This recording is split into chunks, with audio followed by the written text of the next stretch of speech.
Good luck, my brother. That is the trail. Adios.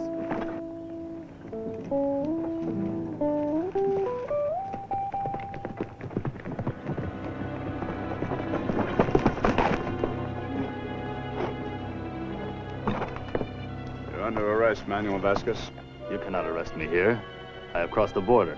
I am now in Mexico. I'm sorry. The line is over the next hill.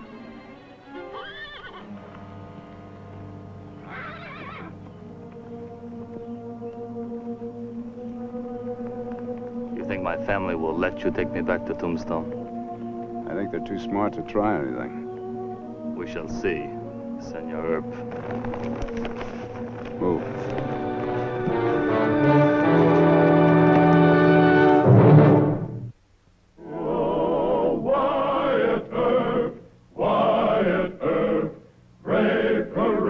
And bold.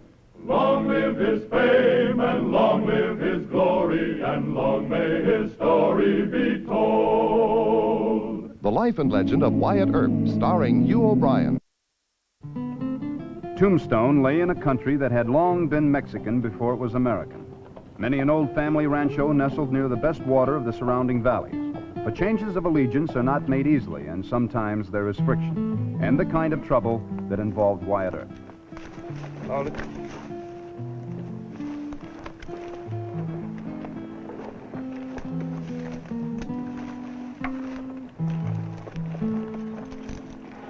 Still got quite a ways before Tombstone. You didn't bring any food or water, did you? It was not a picnic I was going on. Why'd you run, Manuel? That is a foolish question, senor. I killed a man. Then he saw it.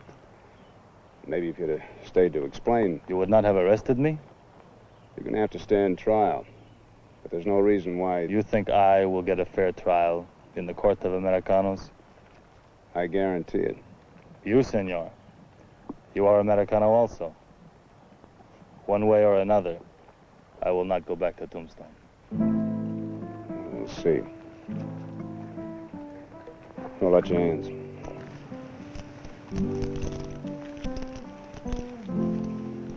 We're gonna have to stop by the Bisbee station. Pick up some water, some food.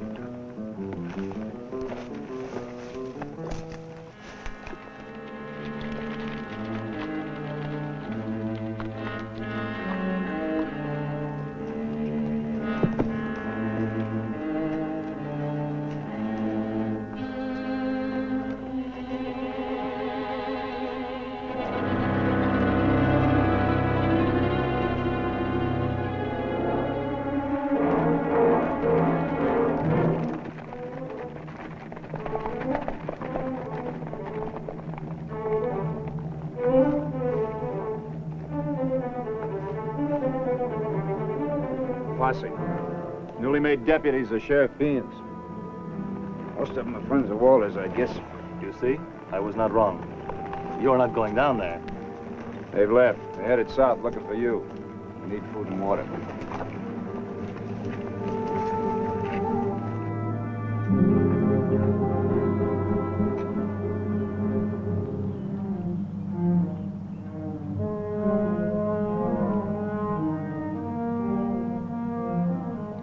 Now, if you want to take off, go wandering around this country without food and water with those cuffs on, you're welcome.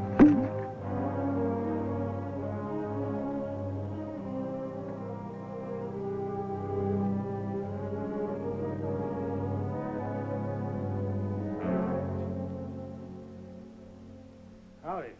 What can I do for you? Say, you must be Marshal Earp. That's right.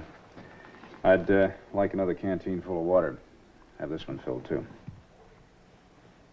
Sure. Get it. About a half a loaf of bread, too. Sure. You get left by the posse? Not exactly.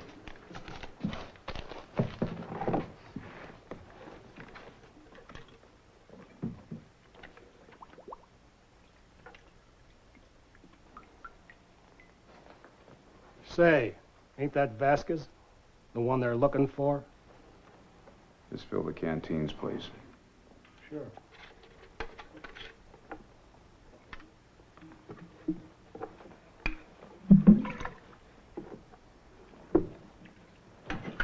You stay right where I can see.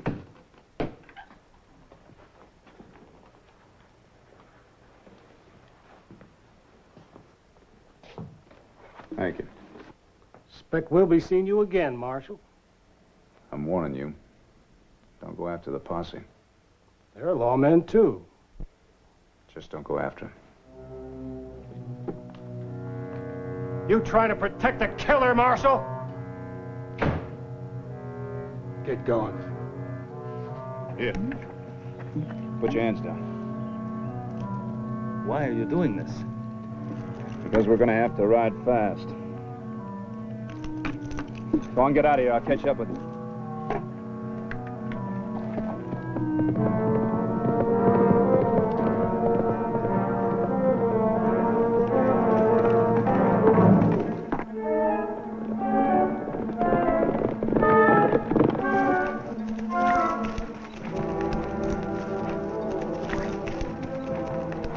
There is dust. Yeah, they're coming. We still got to start.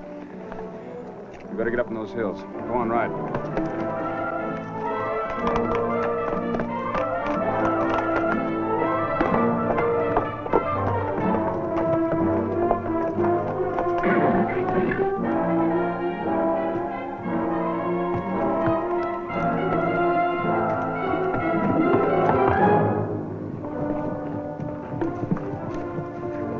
Hold it! No, senor! Take his guns. Gracias, Francisco. Unbuckle. My gun is in his saddlebag.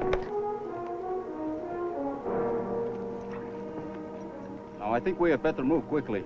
Andale! Andale!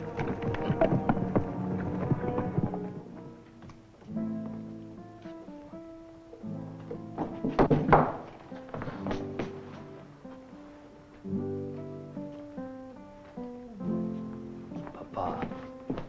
My son. Senor, Don Ignacio? it is a great pleasure we meet again. Before, it was a matter of some cattle stolen from me, was it not? And you were an honored guest in my hacienda. That's right. Here in the humble home of my loyal countrymen, I cannot offer you the same hospitality. Evidently, I am not a guest. Francisco, por favor, put the gun down. But my father, he is a dangerous man. No. He is not a danger to us, for he is too wise. He will listen to reason. I have heard it said in Tombstone, senor, that martial Earp is the law. If you say a thing is to be, then surely it will be. What are you driving at? It is simply this. You will return to Tombstone alone, and you will say it was not my son who killed the Americano. Well, even if I wanted to do this, I could not. Others saw the killing. Believe me, senor, I would not ask if there were any other way. But I cannot allow you to take my son back to Tombstone. It's his only chance. Otherwise, he'll be a fugitive the rest of his life. I will say it once more. My son cannot be accused of any crime. There will be no trial. He will go free. You will see to it. And if I do not? But it is very simple, senor. If you do not, then you must die. Has it not occurred to you that he might be acquitted? That the court might understand how a thing like this could happen? No. I cannot lie for you or anybody else, Don Ignacio. You are not as wise as I thought, Senor Earp. Will you lead the way, mi amigo?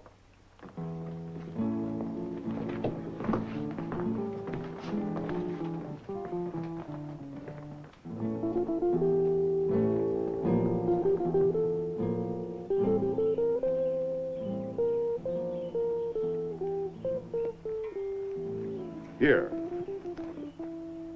Here where the horses pass much, there will be no trace. Here, senor, you will begin to dig. And what am I digging? Why, your grave, of course.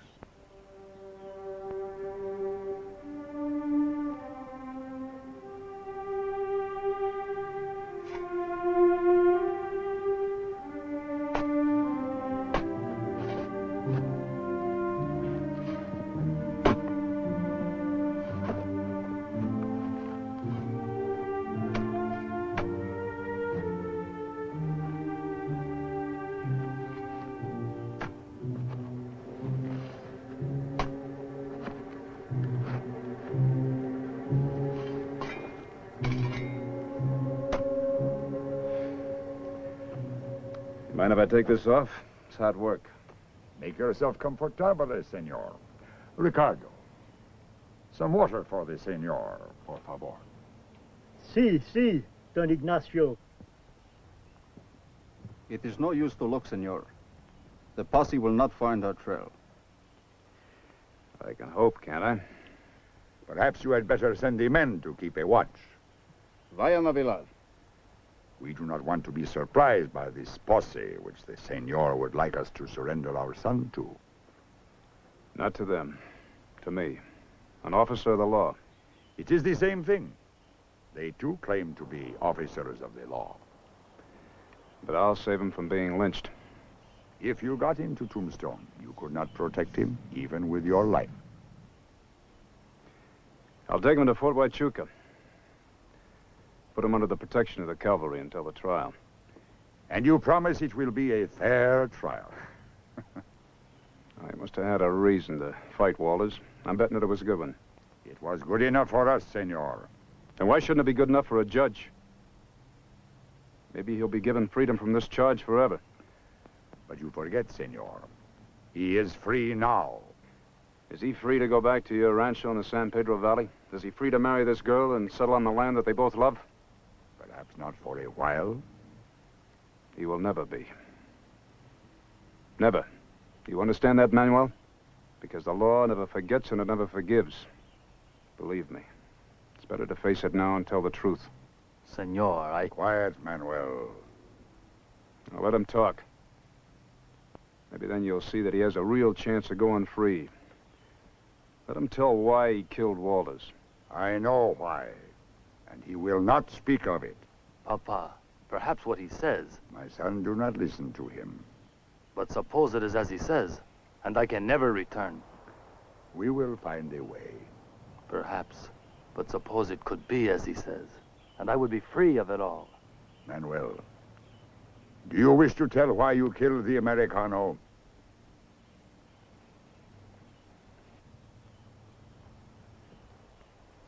No, Papa. Then be quiet and allow your father to end this business. And you, senor, dig. You know, come to think of it, why should I be digging my own grave? You get somebody else to do it. I should think that over, senor, if I were you. If my men do it, they will finish much quicker than you.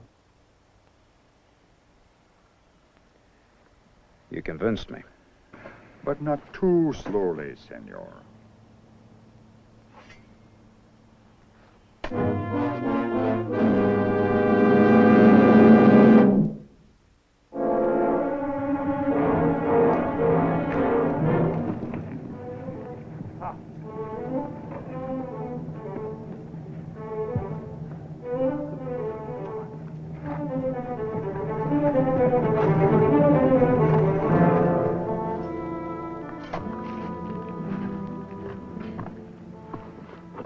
Water, senor?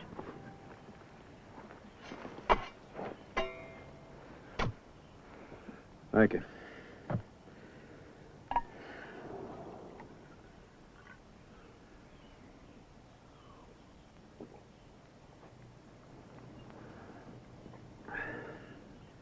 I'm sorry, senorita. You'd make a pretty bride. Alicia, my dear, come away.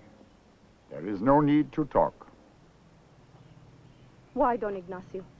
Are you afraid I will learn some truth from him? Felicia, my child, Learn perhaps that you are wrong?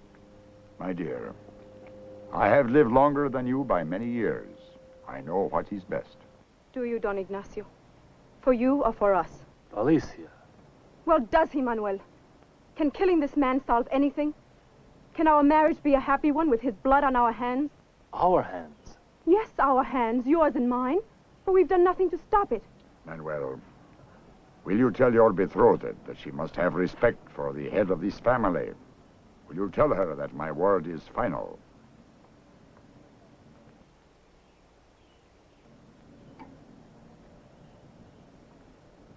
Querida, he is my father.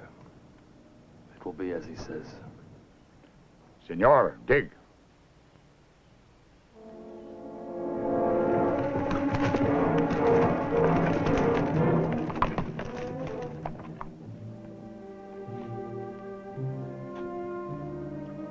I think, senor, that will be deep enough. You're right. He will be well buried. And come up now, senor.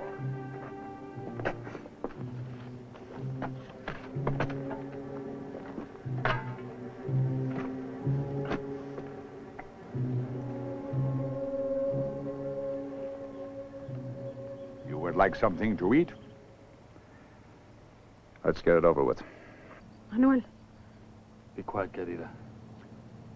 Perhaps then, senor, you would like to pray. All right.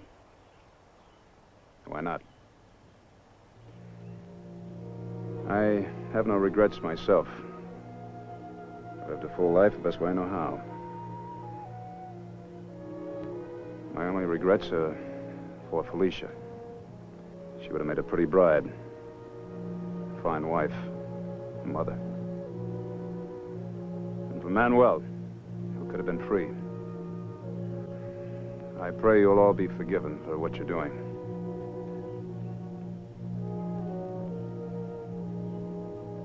Now go ahead and do it. Stop. You aren't really going to kill him.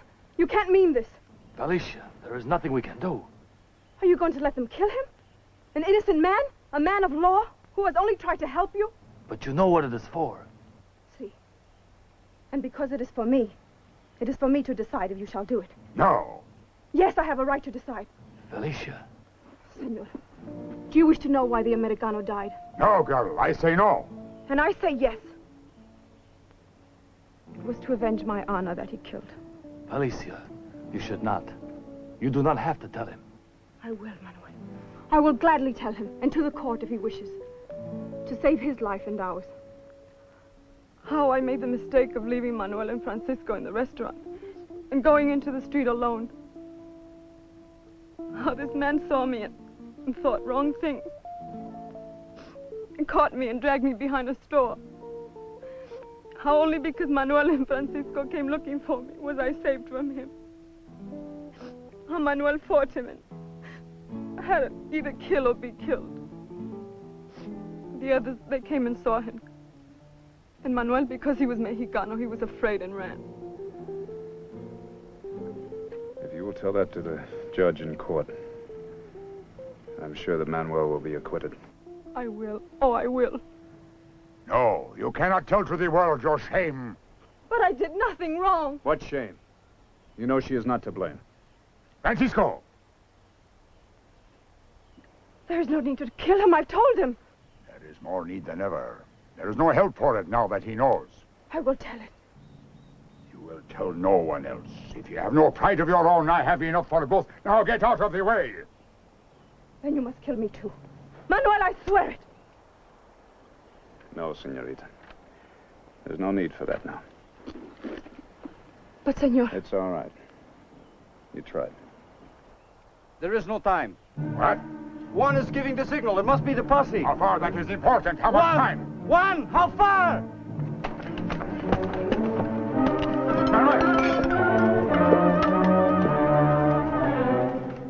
No, Francisco. Manuel, you kill him. I ordered it. Manuel, if he dies, we will never marry. You know that. Be quiet, girl. Manuel, if you love me, If you love life, justice, you must trust him, not kill him. Kill him! All right, senor. We will do it your way. Come take the gun. Manuel. I am sorry, my father. I think it is best.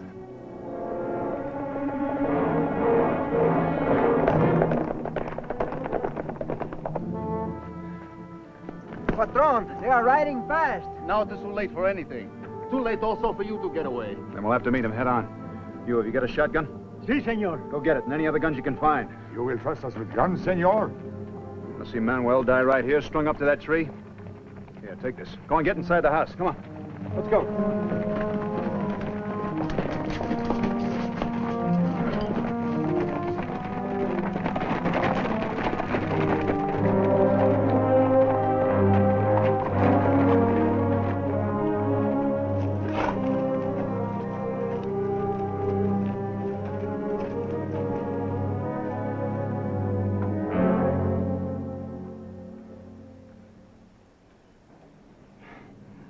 Well, Marshal, you've led us on quite a chase. Who made you a deputy, Kavanaugh? Sheriff being. Oh, it's all legal. And we want Vasquez. He's my prisoner, and he's going to stay my prisoner. That's so. You're talking pretty big for a lone man. There are 5 guns pointed at your men out there. And this shotgun's aimed right at your belly, Mr. Kavanaugh. Now, your men may kill me, but I promise you, you'll be cut in half before they do. So you just tell your boys to sit real easy. Don't anybody go getting itchy fingers out there now.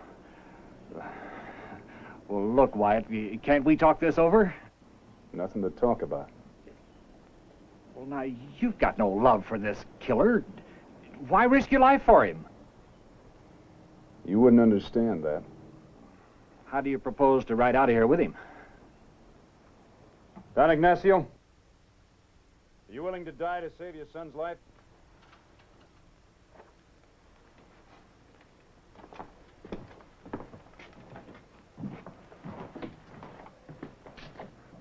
See, you know that I am. And suppose you take over this shotgun while Manuel and I ride. Senor, it will be a pleasure. Now, you take it easy there, Grandpa. Give us a 15-minute start. Anybody moves a muscle before that time, just pull the trigger. Si, senor. The horses are in back. Earp, you won't get away with this. Manuel, you ready? Ready. Papa. Go with God, my son. Gracias. And you, my friend. Hasta luego. See you in court.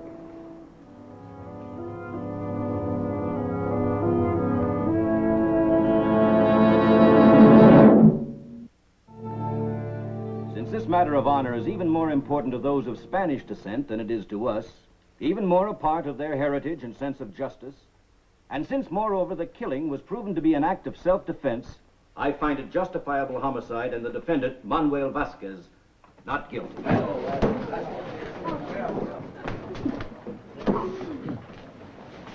Senor, how can we ever thank you? You can thank me by inviting me to the wedding. You, senor, will be the guest of honor at the happiest fiesta in Arizona history. I want to be there. I'd like to kiss the bride.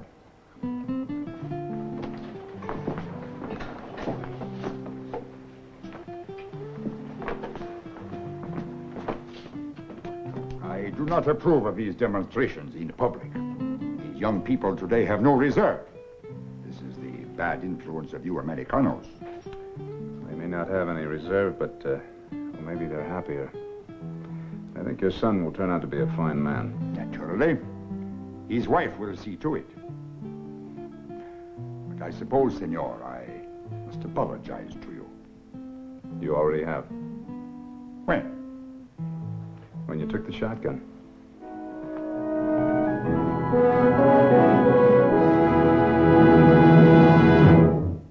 Well, he cleaned up the country, the old Wild West country. He made law and order prevail. and none can deny it. The legend of Wyatt forever will live on the trail. Oh, Wyatt Earp, brave, courageous, and bold. Long live his fame, and long live his glory, and long may his story be told.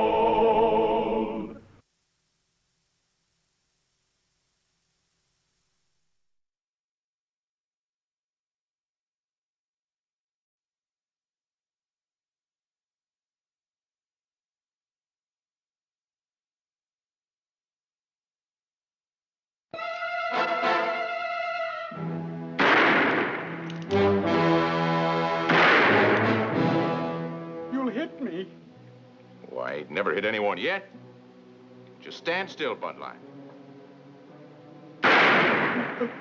That's enough. You've proved you can do it. I gotta draw a picture of the famous Ned Buntline who wrote all them storybooks about Western heroes. But you don't have to aim so close. Well, I gotta draw an accurate picture. Now, hold your head where it was. No, a little bit to the left. There. Now I can finish your head. You're gonna finish me. Well, if you live, you can put it in a book.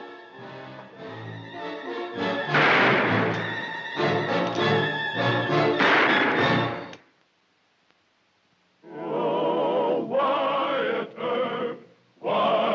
Earp, brave, courageous, and bold. Long live his fame, and long live his glory, and long may his story be told. The Life and Legend of Wyatt Earp, starring Hugh O'Brien. Ned Buntline, originator of the dime novel portraying life in the wild and woolly West, was a great trial to Marshal Wyatt Earp. Every time the author left New York to gather material for a new book, he expected Wyatt to cooperate with his fantastic ideas. But when Wyatt moved from Dodge City to Tombstone, he thought he had gotten rid of Buntline. Alas, alas. Well, Spencer, there you are, Tombstone, wickedest town in the West. Now, make a good sketch of it, because we'll put it on the cover of my new book. It's very, colorful, Mr. Buntline. Colorful? I'll sell 250,000 copies of the first edition. Oh, and wait until you meet my special friend, Marshal Wyatt Earp. Yes, sir. King of the frontier, that's what I called him. And that book sold 500,000 copies, not counting the English rights. Wyatt Earp, his gold mine. I'll bet he's still wearing that Buntline special coat I gave him.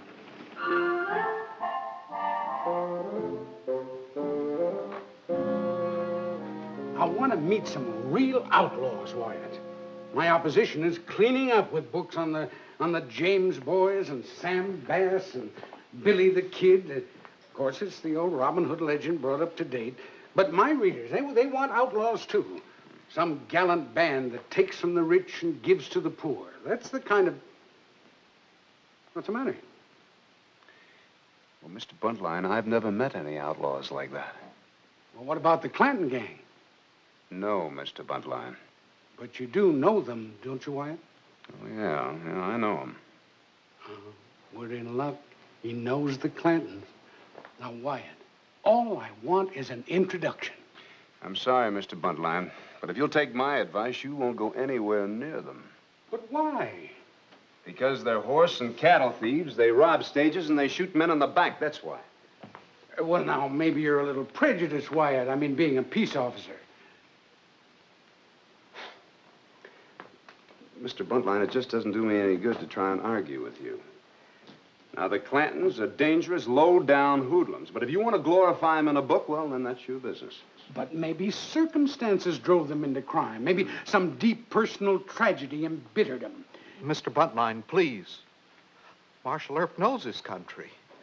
If the Clantons are dangerous... All right. All right, Spencer. Maybe you're right. Maybe I had better take the Marshal's advice.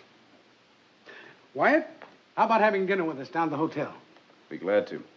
Snelly Cashman has the finest food in town. Oh, it's real warming to see you again, my friend. Well, it's wonderful to see you, too, Mr. Buntline. You know, that gun you gave me is, well, it's kind of been my right arm all these many years. Good. Mr. Spencer, I I want to thank you for backing me up. The Clantons are no people to monkey around with. I'll see you later. All right.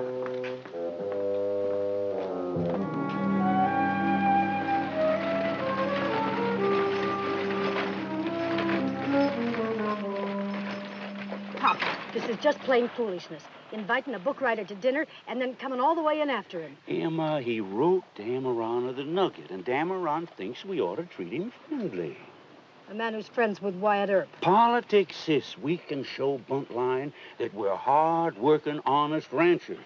And Dameron says that Buntline sells books all over the country. Well, that must be him now. Oh, Mr. Clanton? Mr. Buntline, Mr. Spencer, welcome to our city. Mr. Spencer, you sit with my daughter, Emma Clanton, Mr. Spencer, Mr. Buntline. How do you do, Mr. Clanton? Get right in here, sir. Driver.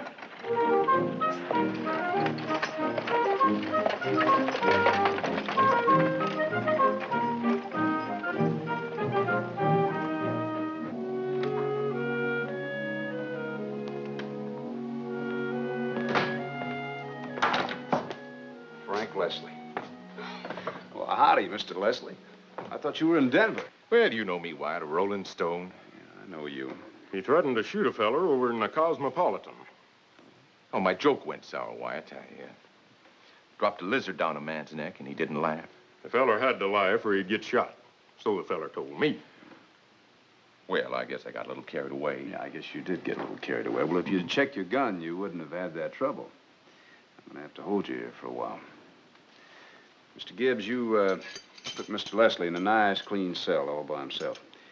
Would you like some coffee, Frank? Well, sure, Wyatt. Drop in for a chat later, huh? I sure will. Well, they call him Buckskin Frank. He's one of the fastest men with a gun I've ever seen. I want to keep real friendly. Oh, we're pals, Wyatt. Hey, lead the way, friend. I don't know this jail. Well, right this way, friend.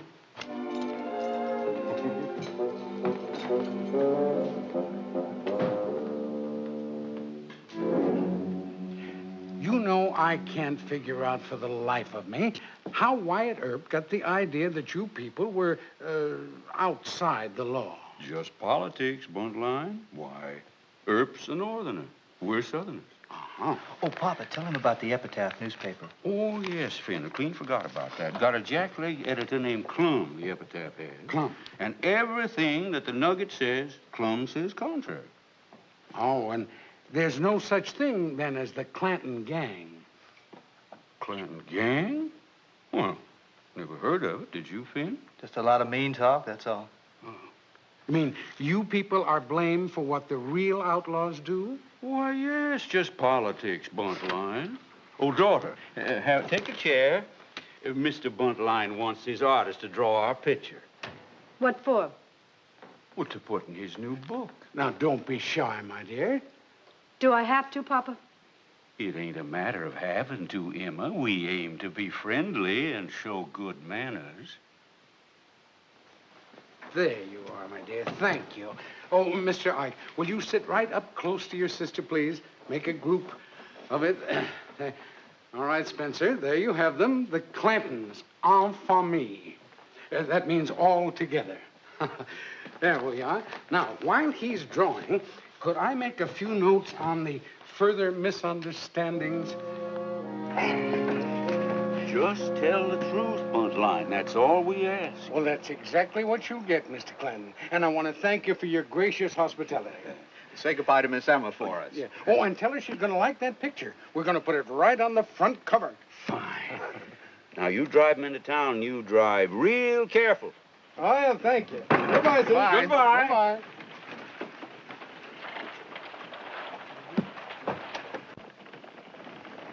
I didn't believe those people. Believe them? I didn't either. Are you going to call them outlaws in the book? Well, of course I am. Naturally, I'll mix in a little of the Robin Hood in their activities, but don't you see the book? The Clantons posing as respectable ranchers and engaging in all kinds of lawlessness. I don't think they'll like that, Mr. Buntline. Yeah, but my readers will. Unless I'm very wrong, they're violent people, the Clantons. Well, of course they are. But you don't think they're going to come to New York to shoot me, do you? Well, Oh, now, Spencer, buck up. Did you ever hear of a writer getting shot for what he wrote or an artist for what he drew? And we're going to make liars out of those other writers because Ned Buntline actually visited the Clanton outlaws. It's beautiful country around here, isn't it? Never did understand you, Wyatt. Here I am, a gambler and gunfighter, and we always got along, though. How come? Well, for one thing, you never fight unless you have to, and Oh, I'm sorry. I'll come back when you're not busy. No, he's not busy, man. I'll just take my gun belt and mosey. My gun belt. There you are, Mr. Leslie. Thanks again, Wyatt. All yours, man.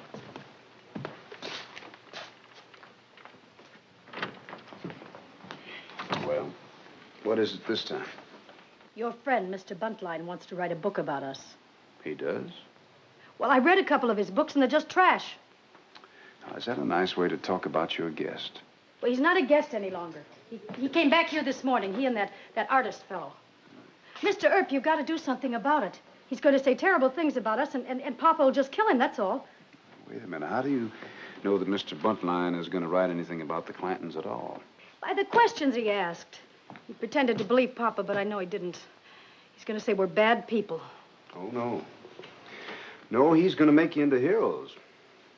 What? Oh, sure. If Mr. Buntline ever writes anything about the Clantons, why, well, he'll change your father into a Robin Hood. You'll be victims of circumstance who'll rob the rich and give to the poor. I don't believe you. Oh, that's what Mr. Buntline told me himself. You don't have to worry. I'll probably wind up the villain. I don't trust Mr. Buntline. And I don't want him to put us in a book. And you'd better warn him he can't hide, not even in New York. This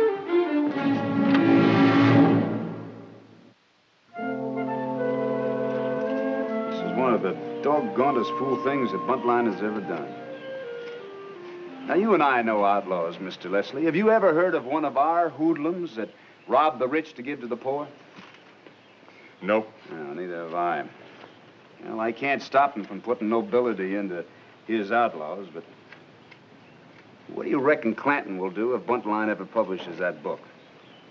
Why, he'd kill the fool, serve him right, too. Well, I'd rather have him educated. Would how? Well, I wonder just what would happen if Mr. Buntline was kidnapped by Buckskin Frank Leslie and his gang of lawless hoodlums. Oh, that sounds like fun, Wyatt. Well, give me the rest of the joke. Well, I want to just show them how ornery hoodlums can really be. That is, if you can get some boys to go along with it. Oh, yes, I think I can. Oh,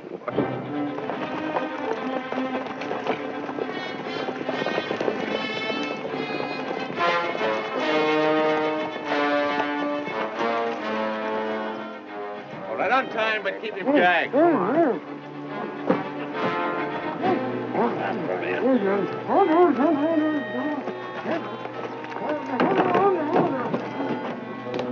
Search him. Is he spoke? Look at this gold watch. It's got a ring. Stick out your hand. Hey, boss. There's a big diamond in this ring. Look here. Here, Benny. I want 4 you on guard at all times. You see any Wells Fargo men or Pinkertons, you give me the word. We gotta get rid of him. Yeah, boss. And that means hiding the body before we lie it out. Now, you understand? Yes, sir. You want that gag pulled tighter? Now, you just sit down there. While I count your money.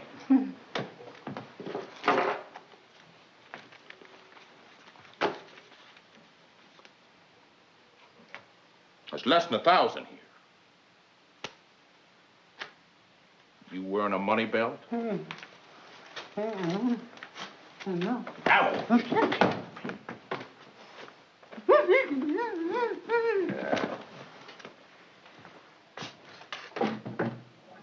Hey, Benny, Yeah, boss? tell Deadwood to bring in them bank sacks. All of them? Everything.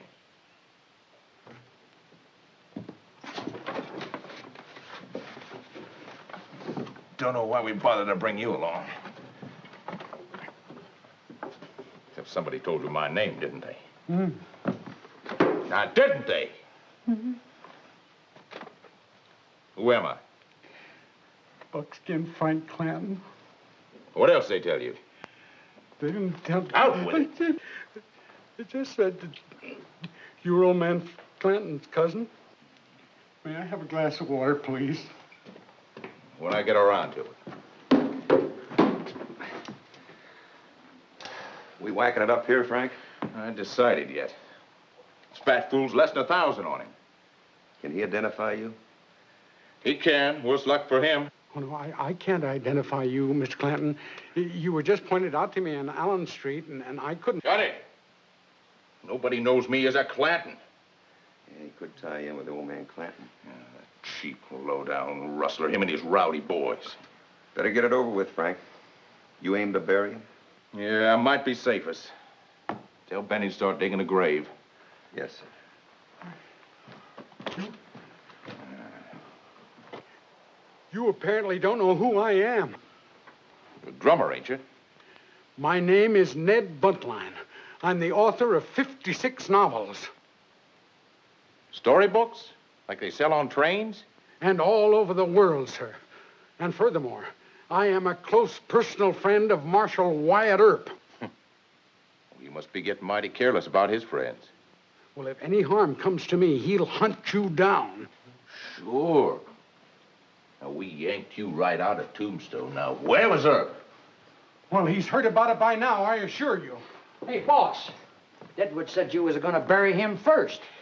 What about it? There ain't no time. We ain't far enough away, and besides, we still gotta whack up all that bank money. You talk too much. But, boss! Now, turn around and walk out that door.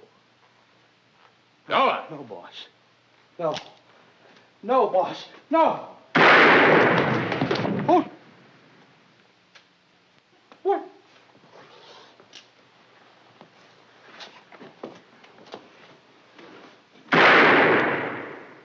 You shot him in the back. It's as good a place as any. Hey, Deadwood, come here. Benny! Look at here, Frank. Oh, no. Oh. No! No, I Keep won't. sit still.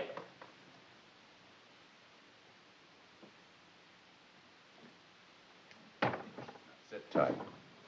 I'll be sending a committee of boys in to find out why I killed Benny and Deadwood. You must be mad.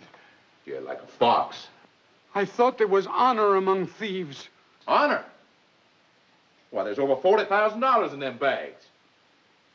Now, when the boys come in, now you just keep your mouth shut, you understand?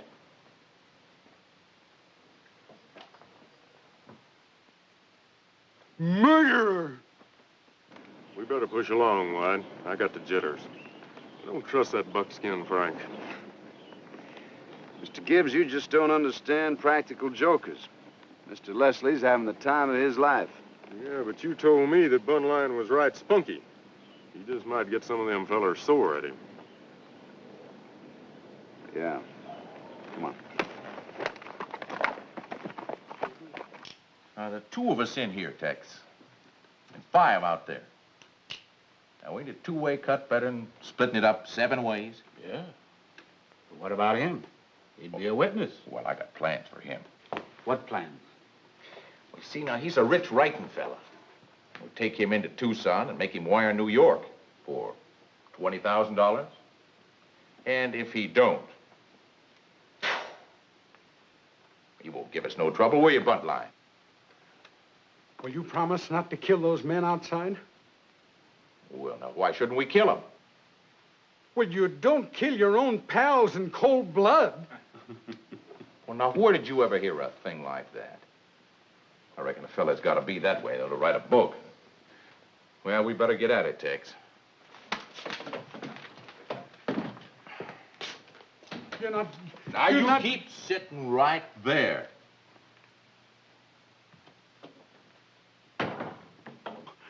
Murderers. Unbelievable fiends. I will not... All done good. Benny did what you cashed in wonderful. Done me a little play acting one time. Well, you scared me. I thought I left a real bullet amongst them blanks.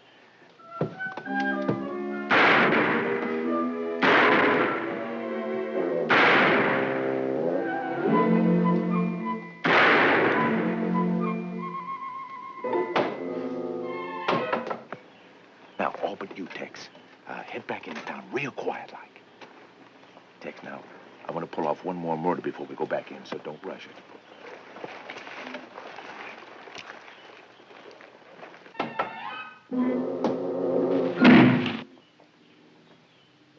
You don't yet on the killing, Sam. On your knees.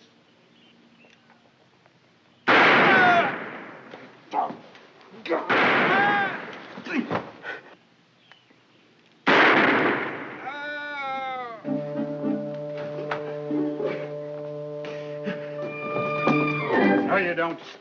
Hey, Frank, this frightened fella's trying to run off. You better say your prayers for sure. Go ahead. Go ahead and shoot me. You want to die?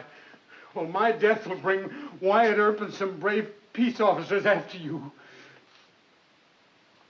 Get the bullets out of my saddlebag here and get the guns ready. You stand up against that wall. Keep those there.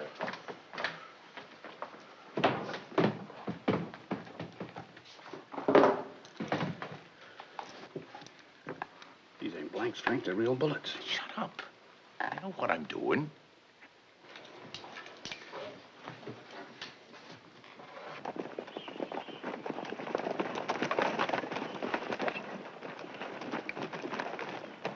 How things going? Well, all right so far, Marshal, but if I was you, I'd move in fast. Sometimes Leslie gets carried away with his joking. Thank you.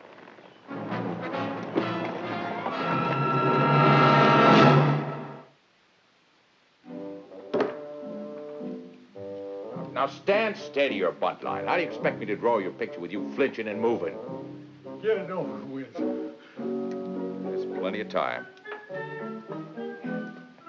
Move your head a little bit to the left. There. Now, I want the rest of the clans to know how Buckskin Frank drawed your picture with bullets.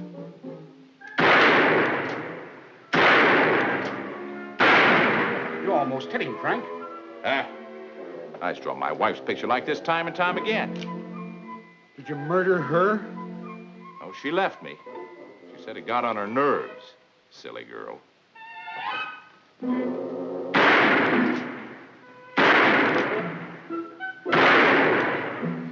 You notice the spacing of them bullets? You see any wobble in that line?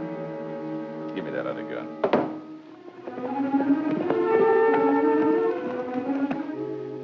You're going to murder me anyway. Do it with one shot. Spunky cuss, ain't he? Yeah. I kinda hate to do this. Hold it. Wider. Put the gun on the table. You all right, Mr. Buntline? Oh, why, thank heaven you're here. He killed most of his men, and he was going to kill me. Mr. Gibbs, you take those criminals outside, tie them up, put them on a horse. We're going to throw them in jail. Outside, Embers. Scum. Scum. Scum. Now, you come on over here and sit down, Mr. Buntline. You look mighty nervous. Oh, why, it was awful. It was just awful. Well, you just relax there. Mr. Gibbs, bring Mr. Buntline the bottle. I want you to tell me exactly what happened. Oh, Wyatt, he broke every rule in the outlaw's code. Oh. The men he killed didn't have a chance. They didn't have a chance. No. Well, when you're raised by Apaches, it's... Yeah. You see, they took all my things, and they took my money, and they were going to hold me for ransom. And if you hadn't come, I'd be dead. I'd just be dead. Here, thank you. Mr. Gibbs, here, now, you take some of this. Yeah, thanks very much. Just drink a little of that. You... I would be dead. You sure you're not exaggerating? Wyatt, when a man comes as close to death as I was, he sees things very clearly. I remembered everything you said, but you only guessed at their fiendishness. Really? Yes. But soon, the world will know the truth. Wyatt, was he really raised by Apaches? Mescalero tribe, I think. Mescalero? How do you spell? Oh, never mind. I'll get it.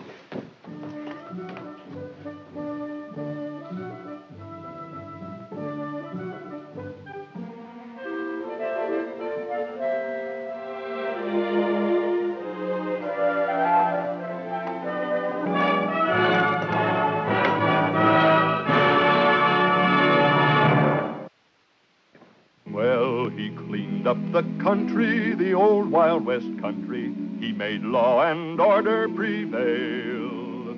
And none can deny it, the legend of Wyatt forever will live on the trail. Oh, Wyatt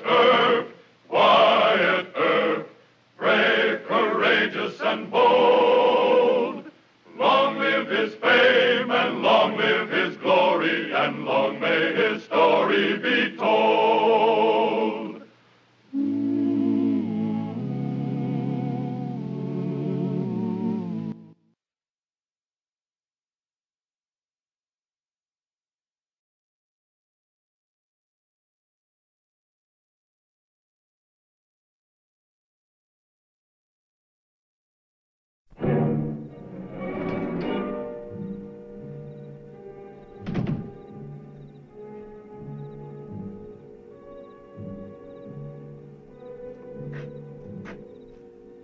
Well, sir, it's a mighty long way to that fort.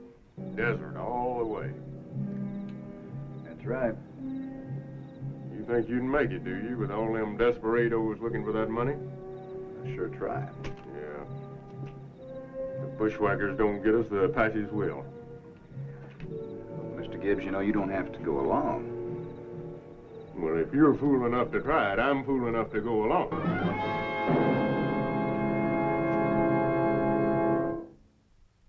Oh, Wyatt Earp, brave, courageous, and bold. Long live his fame, and long live his glory, and long may his story be told. The Life and Legend of Wyatt Earp, starring Hugh O'Brien. When Wyatt Earp came to Arizona Territory, it was wild and raw. Civilization was represented by the city of Tucson, a few turbulent mining towns like Tombstone, and a scattering of army forts. Since the Apaches were a constant menace, travel was precarious, even for Wyatt Earp. 15,000? Well, that's what they say. The Army payroll. Some bloomin' major carrying it on the morning stage. 15,000 clams. Yes, sir. You want to make a bet them boxes don't get to where they're headed? You figure somebody will hold up that stage? Why, for 2 cents, I'd risk it myself. There's your 2 cents. You fellas road agents?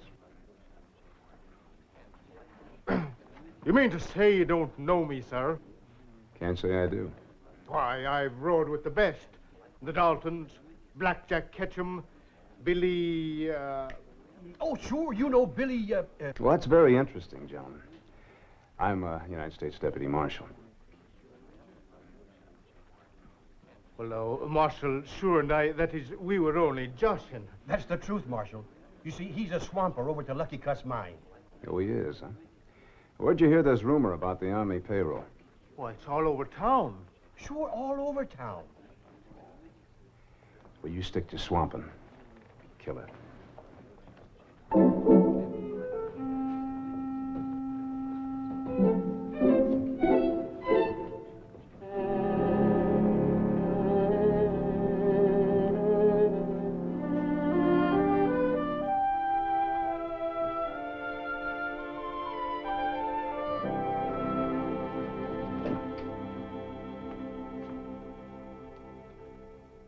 Well, howdy. I'm Major Fletcher, Army Paymaster. You Wyatt Earp? That's right, sir. Glad to meet you, Earp. Heard about you. I just heard about you. Oh, that's so? Yeah, rumor has it that you're carrying $15,000 on this morning's stage. Army payroll. Well, I don't know how it got out, Marshal. That's why I'm here. I got 3 months' pay for Fort Breckenridge, and I'm concerned about it. I don't blame you. I've also heard the talk around town that the stage may be held up. As long as you could be sure it was only talk. Well, I've got one man riding shotgun, but I'd rather have two. I came to ask you to help. Well, Major, I can't leave Tombstone. I'd sure appreciate it if you'd go with me, sir. All the way to Fort Breckenridge? Well, we'd leave the stage at Benson and then ride out across the desert. It'd take 2-3 days, but it's government business. Why don't you have the cavalry meet you at Benson? They're too busy. Always on Apache lookout. 50 miles across open desert with $15,000. I'd sure enjoy your company. All right, Major. I'd like to talk to my deputy first. Have him meet us at Benson with some horses and mules. Good. Stage lows in 10 minutes. I'll be there. I sure appreciate this, Mr. Earp.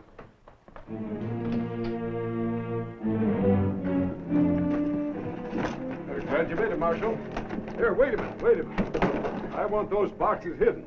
You're only going to Benson, Major. The other baggage goes straight on through. I want those boxes in a safe place. Here, put them in the boot. Now I know how the word got out. Yeah? How? Major, it's one thing to be worried. It's another thing not to use caution.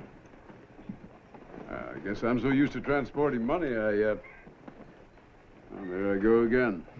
I just don't remember. Maybe you better start. Too late for that. I'm retiring in 2 months.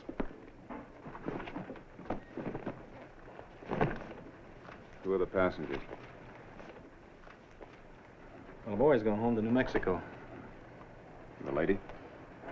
She's just passing through, you might say. Came from Tucson. What about the other one? Rode in last night on the stage.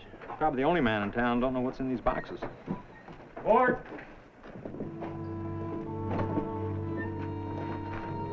Well, good luck to both of us, Marshal.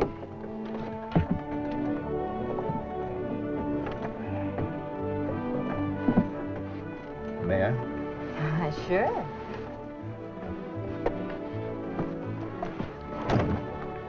Thank you. Get out.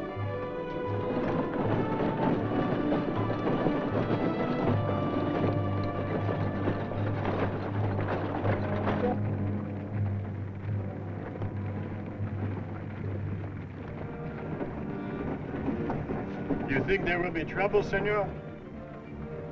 Might be. You carry a gun? No. What about you, sir? What's that to you? I want to find out how much we can count on if we're attacked. Defending government money is your job, not mine. That tells me what I want to know.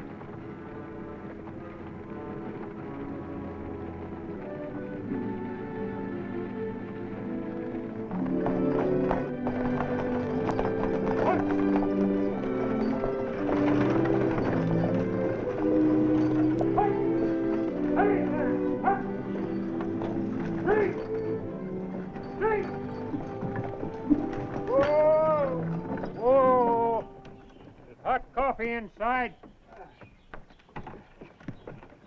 I hope there's something cooler than coffee. Or stronger.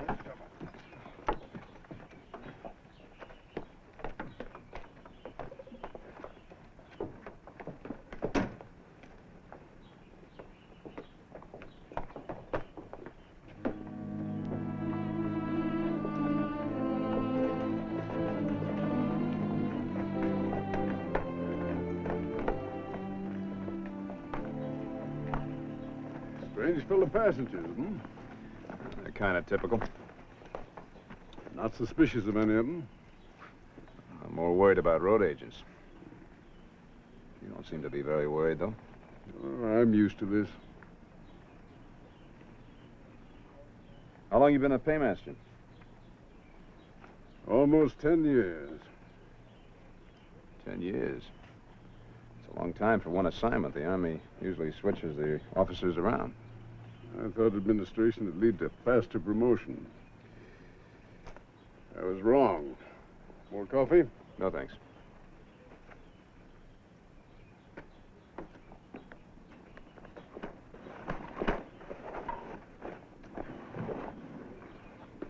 You looking for something? That's right, senor. In my own baggage. You think I am such a fool as to try to rob him here? You could be checking the baggage to make it easier later on. You accuse me of being a thief, senor? No? Don't. I will kill you. You told me you weren't armed. I tell you I am no thief. I am a stranger, see. A Mexican, see. And of a poor family. The Holy Mother knows how we could use that money. Only a little of it. But I do not steal. I believe you. Get what you want.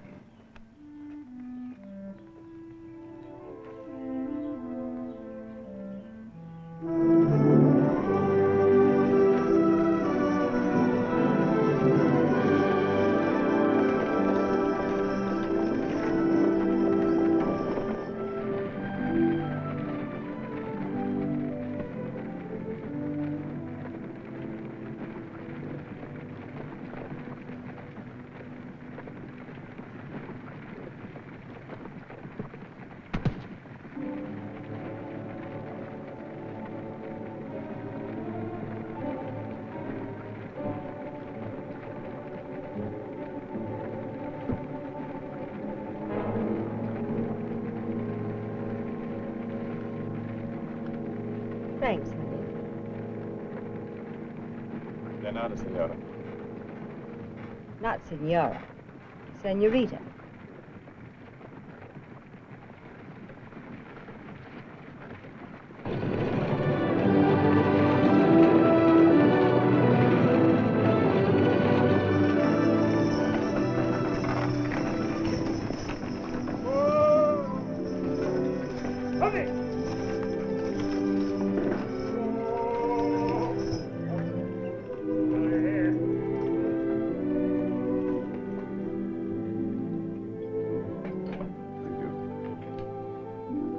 Would you like to sit here, Major?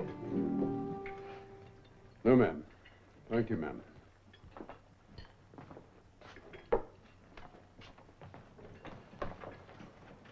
Mind if I join you? Oh. Marshal. Sure, sit down. Thank you.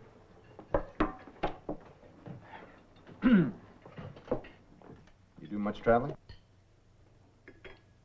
A girl like me gets around, as you know. As I know? Marshals, always hounding people. I take it you don't care much for marshals. Well, I found there are two kinds of lawmen. The ones who won't give you a chance, and the ones who will. For a consideration. Which kind are you, Marshal Earp? Well, you won't have any trouble with me. That is, of course, unless you plan to rob the stage.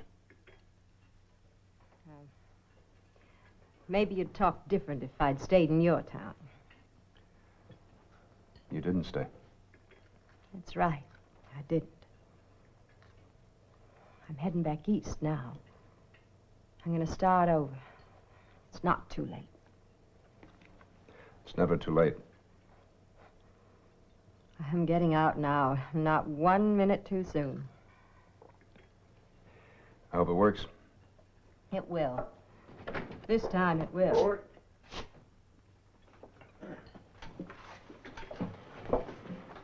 Starting our last stretch to Benson. Yes, now or never. All right, Mr. Ketching, let's roll.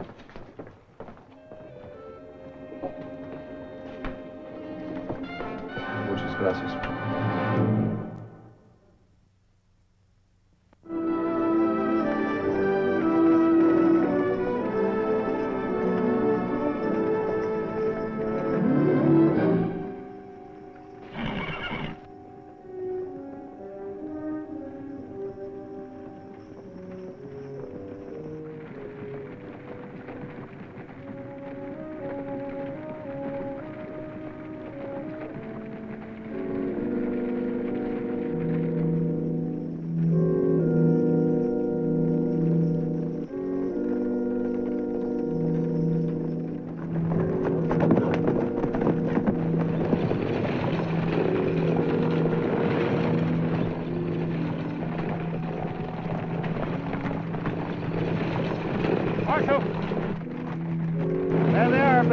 6 of them.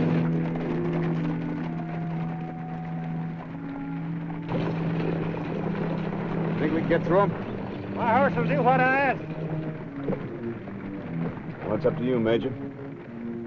You want to give out that money or take a chance on somebody getting hurt? Did we make it? Maybe. There's 6 outlaws and we've got 4... 3 guns. Don't worry about me. All right, make a run for it. All right. Surprise will be in our favor. All right, we're going to try and run through them. Just slow down, make them think we're going to stop. When I give you the word, give the horses their head. Yes, sir. Major, you take that side. Don't fire yet. Get down.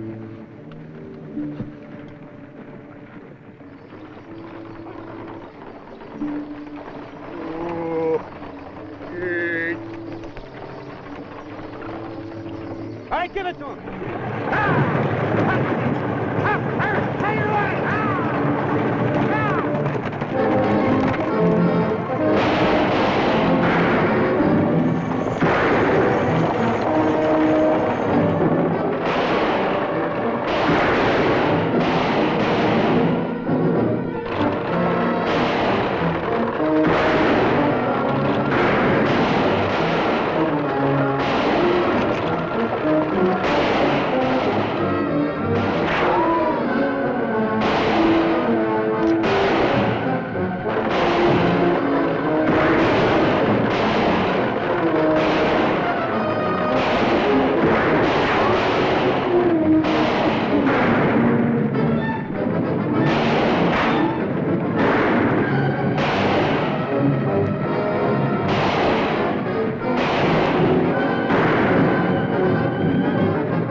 They're giving up.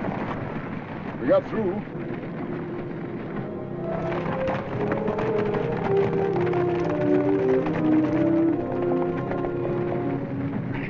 You all right? Sure, I'm fine.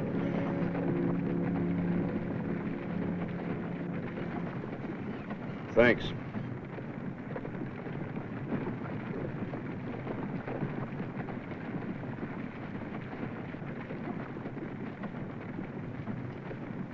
How far are we from Benson? About an hour. It's an overnight stop. We better stay there. Why? Be better to start our ride through the desert when it's daylight.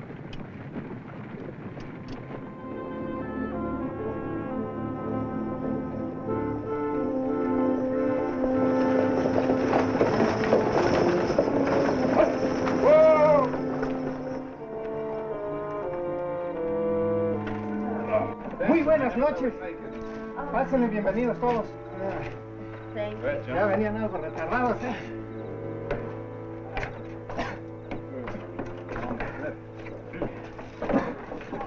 Howdy, White. Ah, Shotgun, good to see you. I brought him horses you wanted. Oh, good. Major Fletcher, this is my deputy, Shotgun Gibbs. Glad to see you, Gibbs.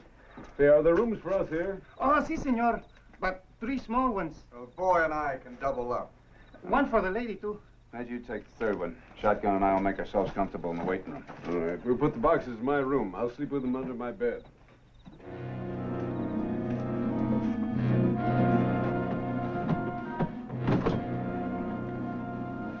Sure you wouldn't like me to watch over them? Oh, they'll be safe there. He'll be right outside the door. Well, They're my responsibility up. I'm the one who'd stand court-martial. Oh, thanks. You say you're 2 months from retirement? I said I was up for retirement in 2 months. Haven't decided about it yet. Retirement pay isn't much, you know. Of course, I'm alone. No family to support. Well, after all these years in the Army, think you'd like being a civilian? I don't know. Why? Just wondered. Good night. Good night.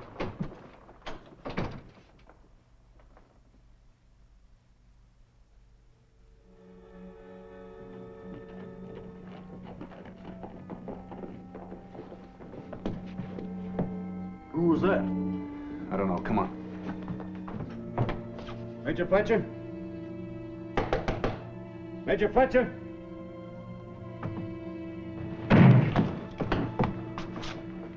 Give me that. Go get the others. Garcia! Come on!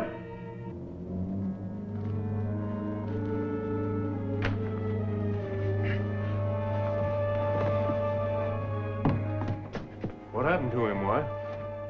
I don't know. Must have come in the window and sandbagged the major in his sleep. You get the money? Yeah, both boxes. What happened? Where's Carp? His gun. He must have got up in the dark and slipped out his window. Slipped on that one. Hasn't got too much of a start. Let's go get him. Oh, wait a minute. You can't trail a man in the dark here. Wait till dawn. Give him 2 hours head start.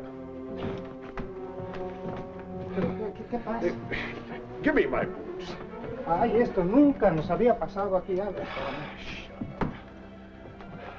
Venga, esto también.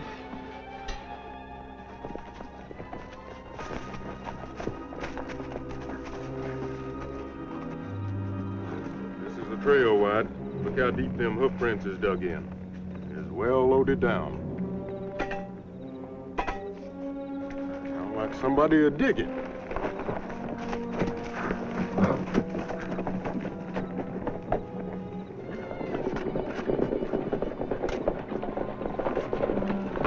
Put up your hands, Mr. Clark.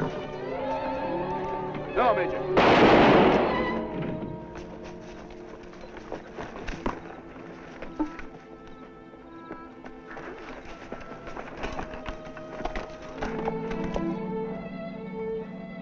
Well? He's dead. Why'd you shoot? He was going to surrender. I didn't think so. What are you worried about? He's a thief. They're the money boxes. Looks like he's aiming to bury him. Come back later. Lock's not broken. Give me a hand. We'll get him on a horse. We can get him back to the station before the stage leaves. Why don't you just bury him here and go on? We've got a good start to Fort Breckenridge. A man is dead, Major Fletcher. There are certain legalities that have to be attended to. Well, This happens to be my job. And I'll give the orders.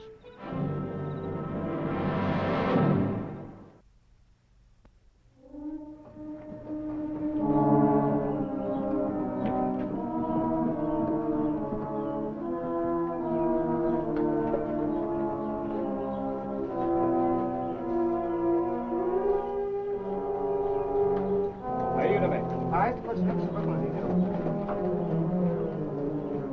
Mr. Carp. Shotgun, give me a hand.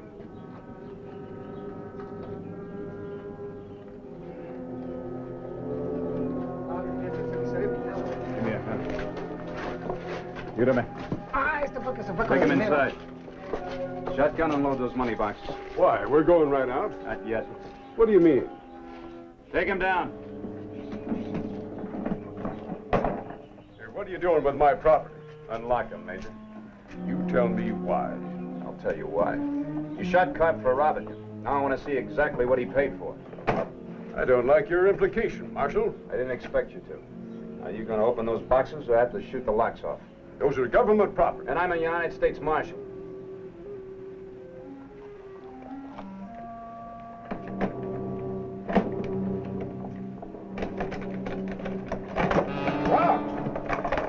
Ain't nothing but rocks. Where's the money? Maybe there never was any. In those boxes. You hired Carp to take those boxes out and bury them, so they'd never be found. Then you shot him so he couldn't talk. You're guessing there. Am I? You're retiring in 2 months, Major. Retirement pay isn't too bad, helped out with $15,000. You could never prove that. I could if I found the money. All right. Where is the money? You hid it earlier? Or gave it to somebody to keep for you? A lady, perhaps.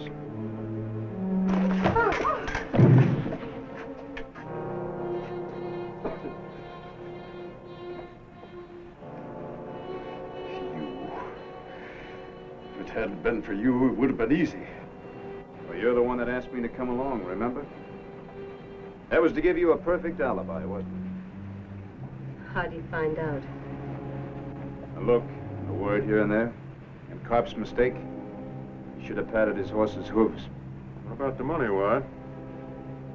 I think you'll find it in Miss Crystal's baggage. Go take a look. I'm sorry, Carrie. That's all right, honey. It was only a dream, anyway. Tried. I wish you had tried something legal. I'm sorry, man.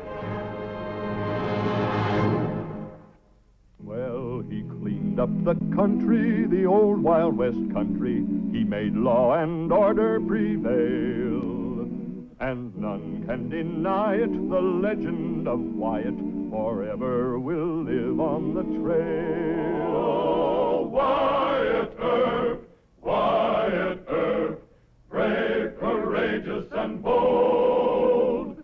Long live his fame, and long live his glory, and long may his story be told.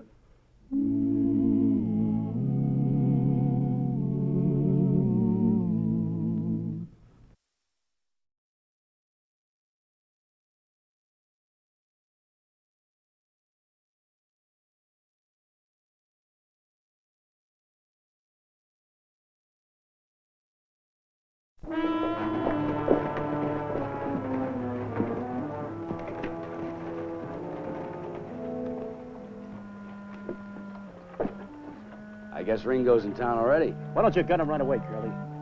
He's the one who's sore. He'll have to come after me.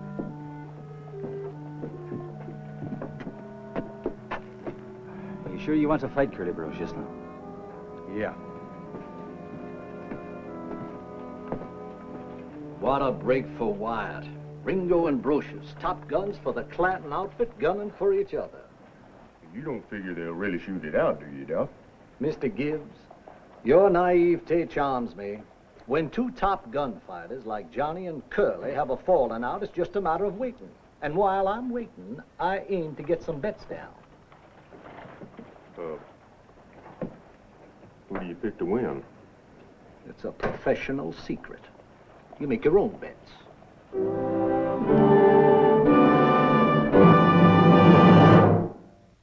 Oh, Wyatt Earp,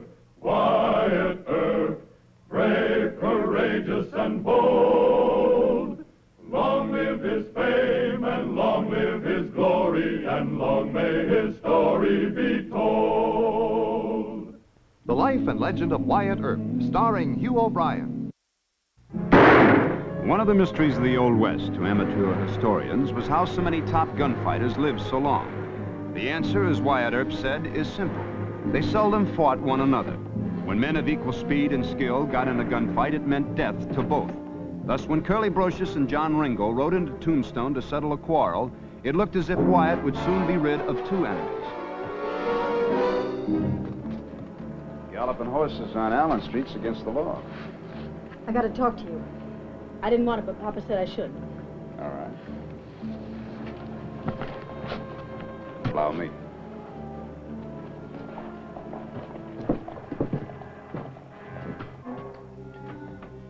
Now, let me get this straight. Brocious and Ringo are in town, and they're threatening to shoot each other, and your papa thinks that I ought to stop the fight?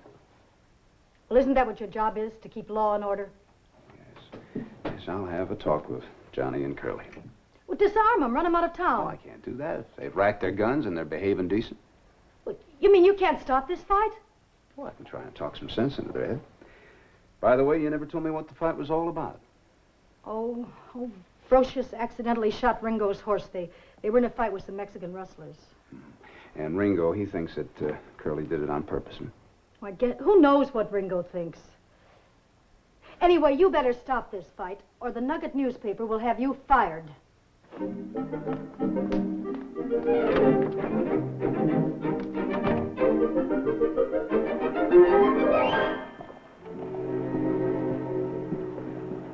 You wanted to see me, Dameron? Not as editor of that wretched little sheet you publish, but you're supposed to be acting mayor. This goes on page 1 unless Earp stops the fight. Deliberate slaughter on Allen Street. Is that what you call good police work? Brocious? Ringo? I hadn't heard about this. You've heard about it now, Mr. Mayor. Well, now, I'll tell you, Mr. Dameron. There hasn't been any shooting. Where did you get your tip-off? From old man Clanton? I don't reveal my news sources to you, Clum. Well, where's your sheriff, Johnny Bean? Why doesn't he stop this? Well, Sheriff Bean was suddenly called away. Mm-hmm. I'll just bet he was. Nugget doesn't stoop to argue with a cheap little imitator. I want action from the city police, and that means Earp. Immediate action. Well, now, I'll tell you, Mr. Dameron. You got me shaking in my boots. Well, sir, you had better be. Good day.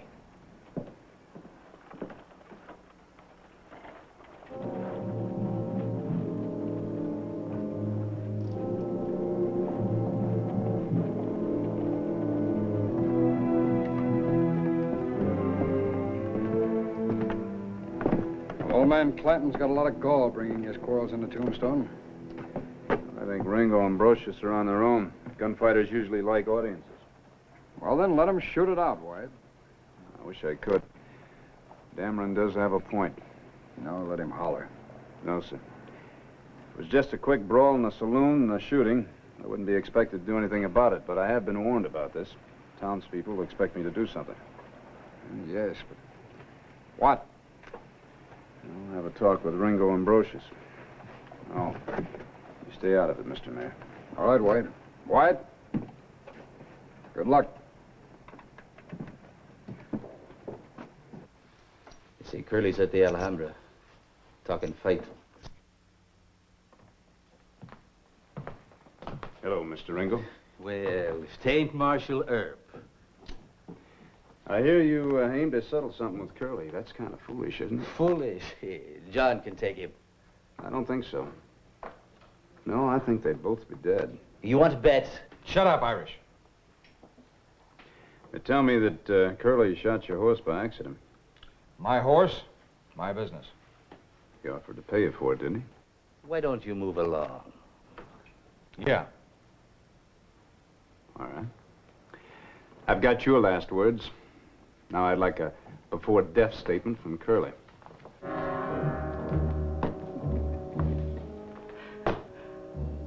Was Earp trying to scare us?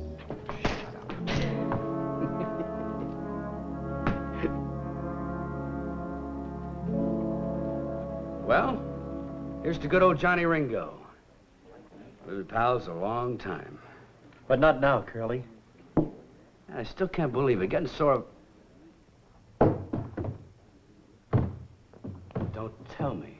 That ain't Wyatt Earp. Good old Johnny Law. Come on over, Wyatt.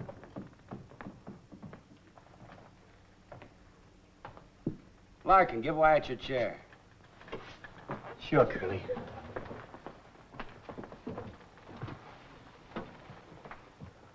You surprised me, Mr. Brocious. Why'd you let this go so far? Who, me? Yeah, you. You could have offered to pay for the horse. I didn't only offer to. I bought him another horse. Better than the one that got killed. Right, Larkin? Curly, give 200 for him. The proof is he's still riding it. Now, what more can a man do, Wyatt? Well, you could go on back to Clanton Ranch. Let Ringo cool off. He'd think I was scared. We don't run from nobody. Well, it seems to me that the least you boys could do is take your fight outside of town. Now, why don't you and Ringo just shoot it out on the trail? Johnny don't want it that way. He said if he caught Curly in Tombstone, he'd gun him. You couldn't take that either, Wyatt. Man can't back down from a fight. We ain't scared of Ringo.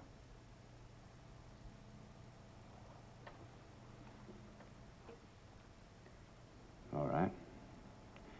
Town will just have to dig 2 graves in Boot Hill. So long, Curly.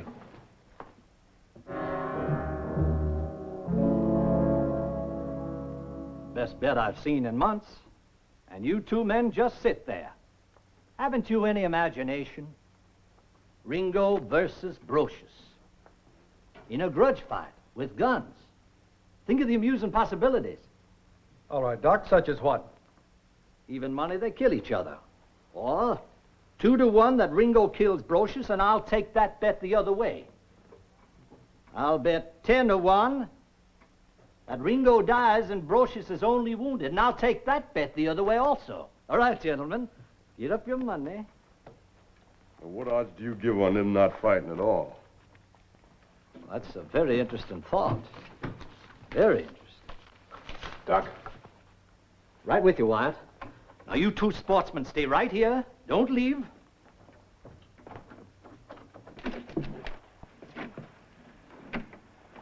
Look, Doc, I'm in trouble. Just when I get this town cooled off somewhat, this breaks loose. Now, we can't afford a showdown between Ringo and Brocious. You're a fool. Thanks. Let them kill each other. Then the McLaury boys will be top guns for Clanton. You're thinking like a hoodlum. I am not. I'm thinking like a gambler. You mean you're making bets on this? Of course I am. I got some customers waiting inside. Look, I want you to do me a favor. You want me to kill them? No, I want you to talk him out of it. They'll respect your opinion. Me, I'm just a John Law trying to keep the peace. Am I a friend, Wyatt? Then I say as your friend, this is the best thing that's happened to you since you came to Tombstone. Johnny Ringo and Curly Brocious dead, and you don't even have to kill them. I'm wearing a star. I can't think the way you do, Doc. Nobody'll blame you but Dameron of the Nugget, and he blames you for everything anyway. You know, you're a gambler. Why don't you make bets that there won't be any fight, and then you stop it?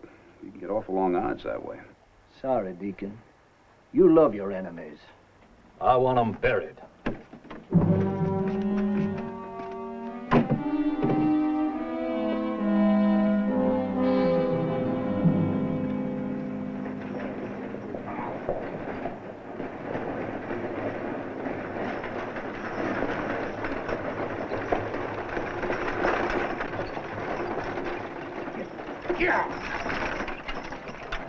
Emma said you promised to talk to Ringo and Brocious.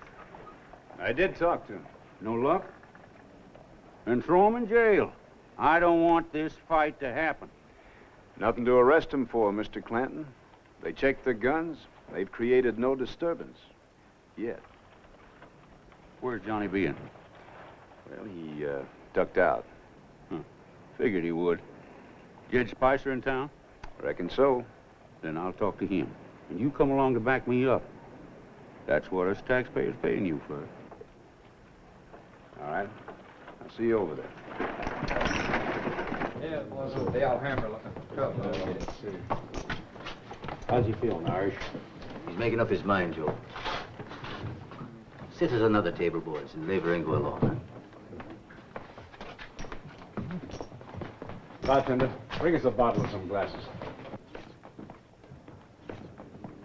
Howdy, boys. Come on over. Hello, Curly. Curly. Good to see you.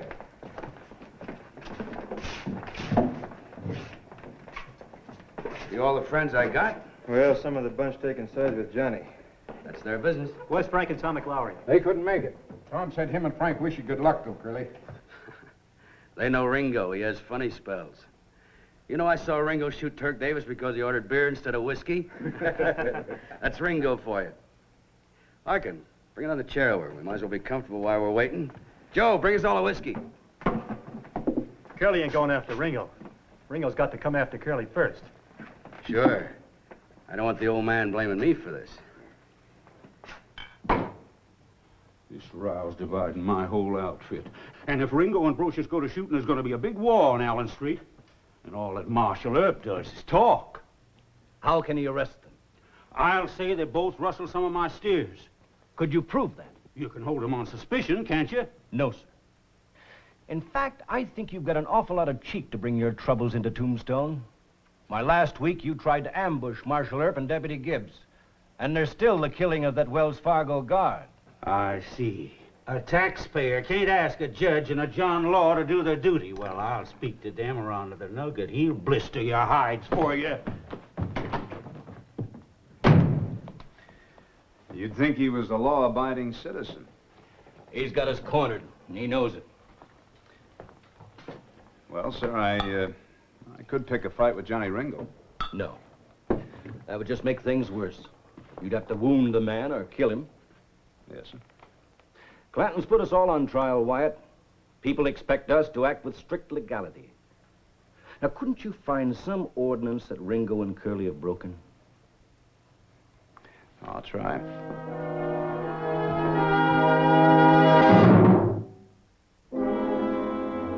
Hey, Ringo!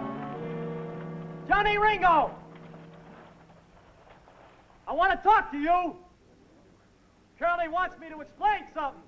Come on out, Ringo! It's that blabbermouth Larkin. Go out and see what he's up to. Yes, sir. Right away, Johnny.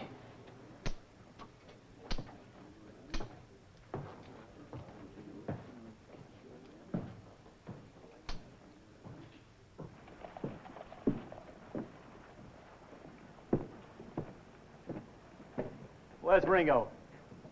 Why didn't he come out himself? He don't talk to blabbermouths like you. Oh, yeah? What'd I blabber about? You said Johnny was running away when his horse got shot. That's a dirty lie. He also said that Curly gave Johnny a stolen horse. Another lie. Oh? So what kind of a horse is Curly riding? You know, you wouldn't be telling lies like that, Irish, if I was carrying my gun. You go get your gun. I'll wait till Curly's taking care of Ringo. Then I'll come after you. It'll be the other way around, Larkin. I'm gonna gun you. Talk's cheap. You want to hear what Curly has to say, or don't you? No, Ringo ain't interested in what that fool says. Next time, you'll be wearing your gun. You asked for it. You tell Ringo to come out and make his play. And I'll be waiting for you.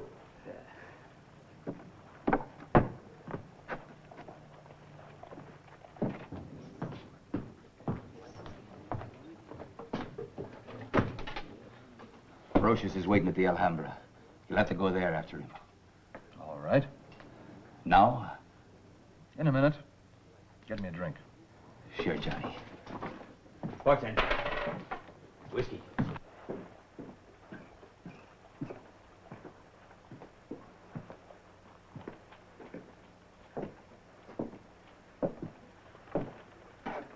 What was all that about? Gibbons and Larkin got a fight of their own started. Threatened to gun each other. Oh, that's fine. Any particular time? Yeah. After their heroes kill each other. All right. You going over to the jail? Wait for me. I got something I want to do, and I'll join you later. It's almost 4 o'clock. This is beginning to fidget me. Stop worrying about the old man, Curly.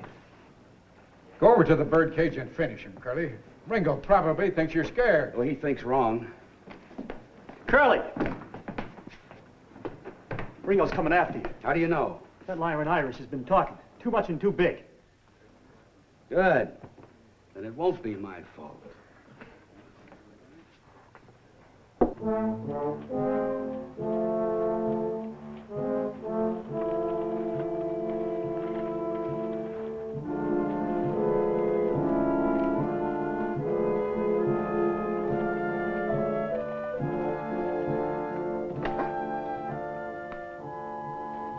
Well, we can make a case to stop him. Yeah, how's that? Well, Curly's horse has got a mangled brand. Ringo's horse hasn't got a brand at all. They could be stolen. Yeah, they sure could be. Ringo must be ready to go after Brocious by now. You're going over to the Alhambra and arrest Curly. I'll get Ringo. Right.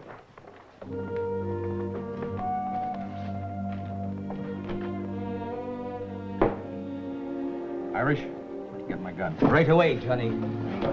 Yeah. Where were you, Ringo? Brocious hasn't got the stomach for this. I'll back you, Johnny, in case Larkin does anything wrong. your gun, Ringo.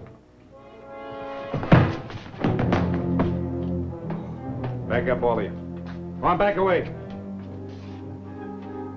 I said back away.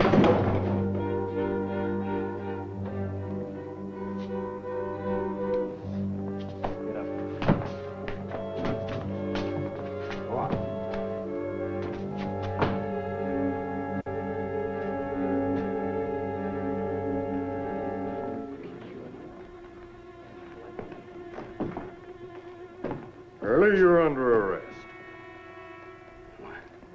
What, shotgun?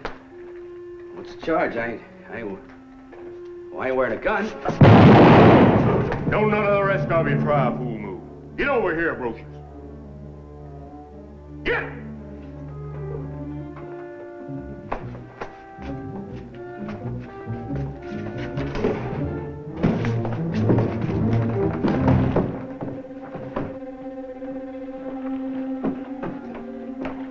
Let's get him off the street. Come on. Get both his guns? What do you mean, both his guns? He's got a hideout Derringer in his vest pocket. Let's go.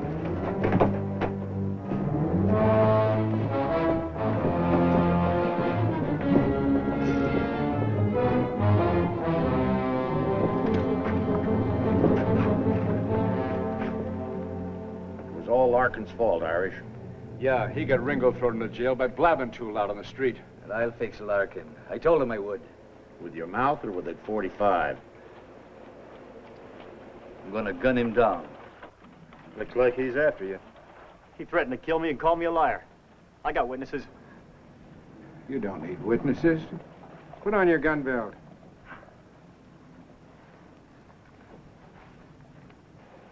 Putting on his gun. That's what you wanted, ain't it, Irish? I can take that slowpoke.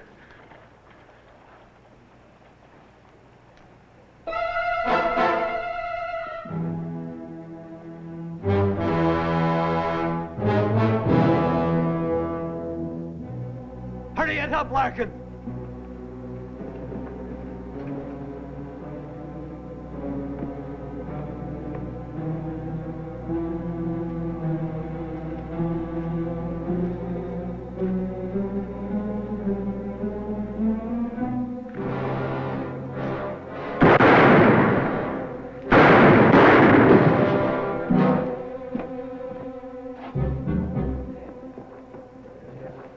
Mr. Gibbs, bring Brocious and Ringo out here quick.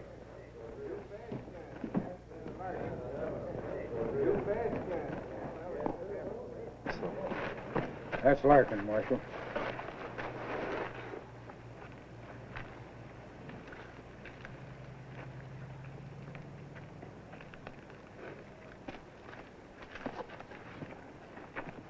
He's dead, Marshal.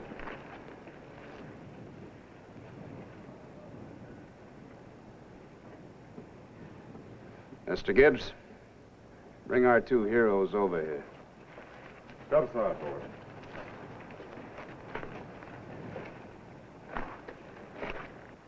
Gibbons was a mite faster than Larkin. Caught him in the stomach. At the same time, Larkin caught Gibbons in the chest with a reflex yank on the trigger. They must have gotten off the second shot at the same time, after they hit the ground. Both were hit in the head and killed.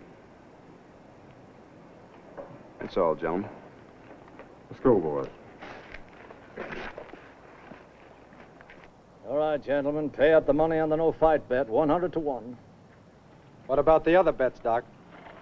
They've all been canceled. Ringo and Brocious didn't fight. Come on, gentlemen, pay up. Not yet. Look, Brocious and Ringo can still fight. As soon as they get out of jail. He's right, Doc. The bet should stand. How much you want to bet on your own lives? Hold it, Doc. You men get off the street. I say get off the street.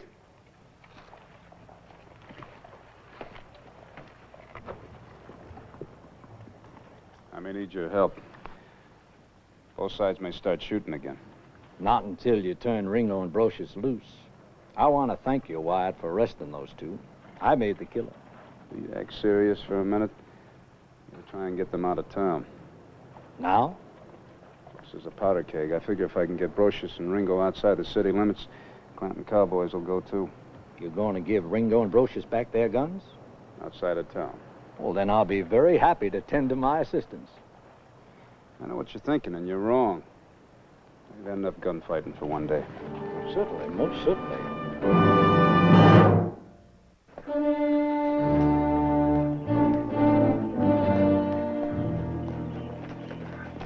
All right, hold it right here. Give him back that guns, Mr. Gibbs. Well, they still look mean and ornery to me, White. Got no legal right to withhold their weapons. You're the boss.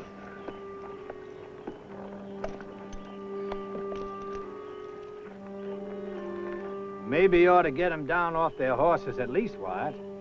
I got $6,500 bet on this.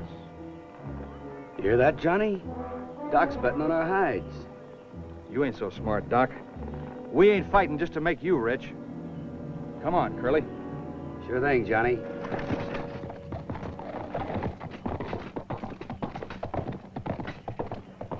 Too bad.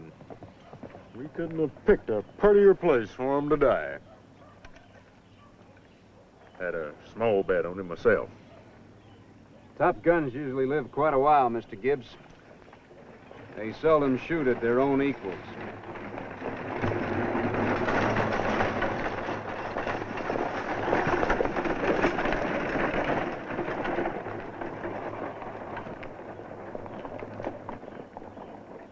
You let 2 of our men get killed. Just wait till you read the nugget.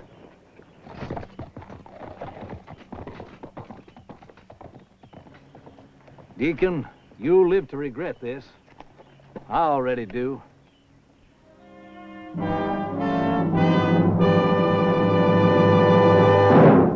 Well, he cleaned up the country, the old Wild West country. He made law and order prevail.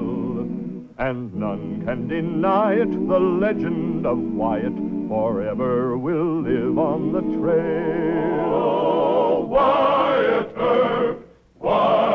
Earp, brave, courageous, and bold.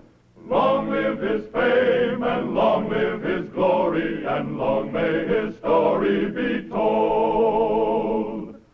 Long may his story be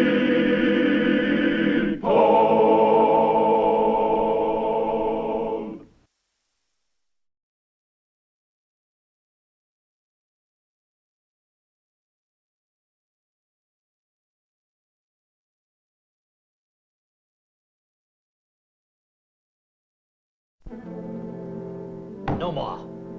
No more. You deserve to die for what you're doing to Wyatt. That does it. I'm getting gall-darn tired of you threatening me, Doc. I'll just get my shotgun and we'll shoot it out at any distance you say. Right here, 10 feet. Well, that suits me fine. I'm gonna blow you clean out through the back of this here chicken. All right? Oh, Wyatt Earp, brave, courageous, and bold. Long live his fame, and long live his glory, and long may his story be told. The Life and Legend of Wyatt Earp, starring Hugh O'Brien. Many women had unsuccessfully set their caps for Marshal Wyatt Earp. But when his friend, Shotgun Gibbs, got the idea that Wyatt should marry, things looked very bad indeed. Dan Cupid himself never rigged a better trap. Tombstone's most eligible bachelor and Nellie Cashman, the most sought-after maiden lady, would seem an ideal match. Oh, thanks so much. $5. Hello, Mrs. King. $2, thank you. And 10, thank you so much. Another 10, thank you. And 10 again. Hello, George. Oh, 5, thank you.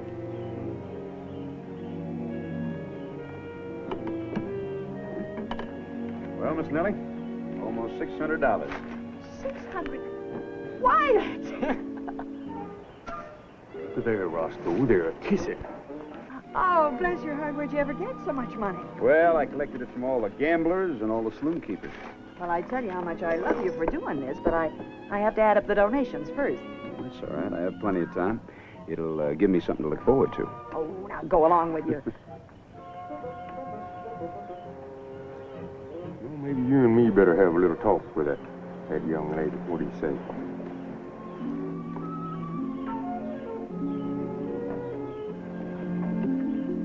I do, Miss Nellie.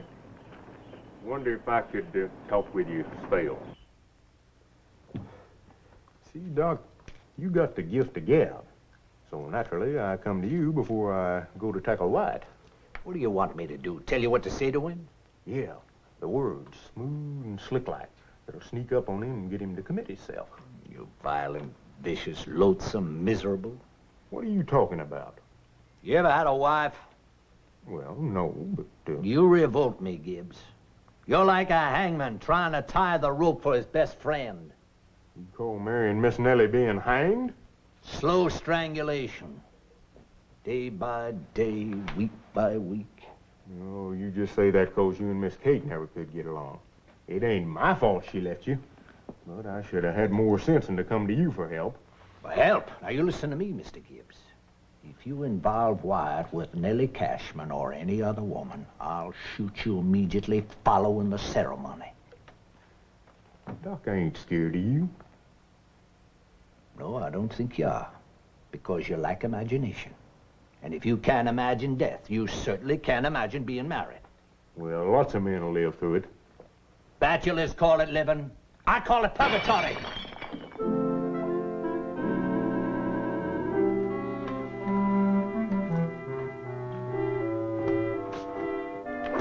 What's so all fired important that you got to talk to me right this minute? One of us ought to be out there in patrol. Well, yeah, I guess you're right. Well, it can wait. I'll run on along, take that patrol. Well, now, it can't be that bad. Well, it's pretty bad when a man and a woman's in love and neither one of them knows nothing about it. What are you talking about? Who's in love? You and Miss Nellie? Yeah, Miss Nellie. Yep. I'm supposed to be in love with Miss Nellie, and she's in love with me? Well, she kissed you at the church picnic, and you can't deny it. I seen it with my own eyeballs. I collected over $600. I deserved it. Well, she don't take it so lightly. Now, wait a minute. You talked to her? Yeah, me and Roscoe. He likes her. Well, everybody likes her. Mules, horses, dogs, children. Even hoodlums like her. Who doesn't? Well, she's a-thinking it over. What? I asked her, could she think of lowering herself to marrying you? Now, I've done already spoke right smart in your favor. I told her about good habits, clean living, honest, milk drinker, everything I could call to mind. Well, thanks. Now, I want it straight, son. If she was to show some sign that she'd say yes, would you propose honorable matrimony to her? Well, would ye?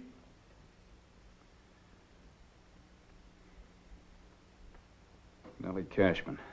If she was to decide in your favor, folks around here wouldn't take kindly to it, you backing out on her. I'd be lynched.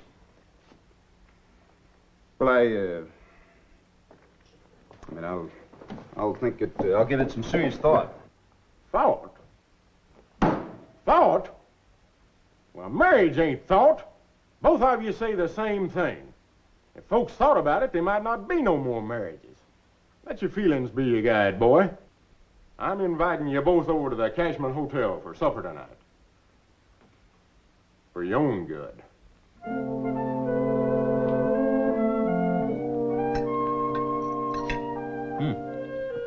You're mighty quiet, Em. What's bothering you?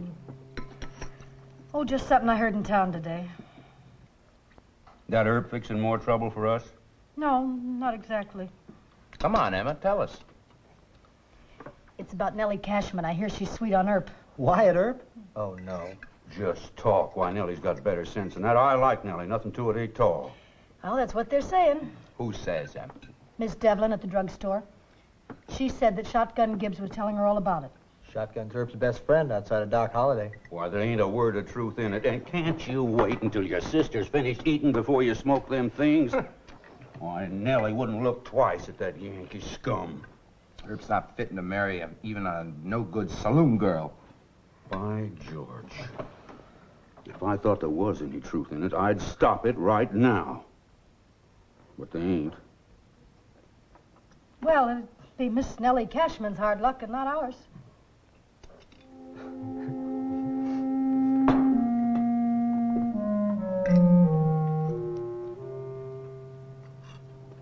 Yes, sir, Tombstone is getting bigger and better every day. It's a mighty nice place to start thinking about settling down and raising a family. And it's a fact that there ain't nothing like marriage to build this western country. No, sir. I'd try it myself if I could find me a good, healthy woman that'd put up with me. Happy married folks and kids. That's what makes a country. That's true, Mr. Gibbs. That's very true. Well, I hope you folks will excuse me for running off, but I got to go meet an old friend from Wyoming. What friend? You don't know him. Good evening, Miss Nellie. Good evening, Mr. Gibbs, and thanks for supper. Oh, my pleasure, ma'am.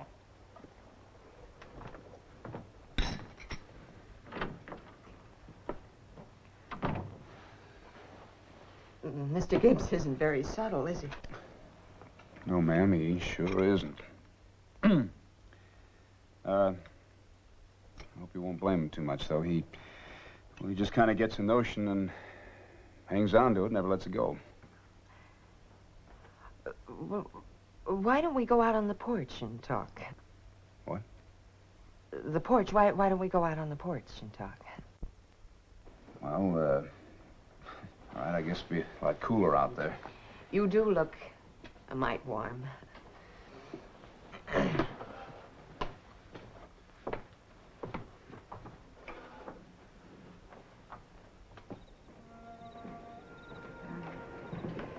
You want to sit down? Fine.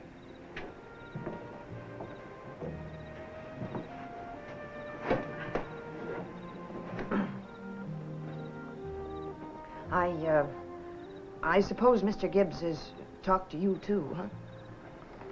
Yes, sir. Uh-huh.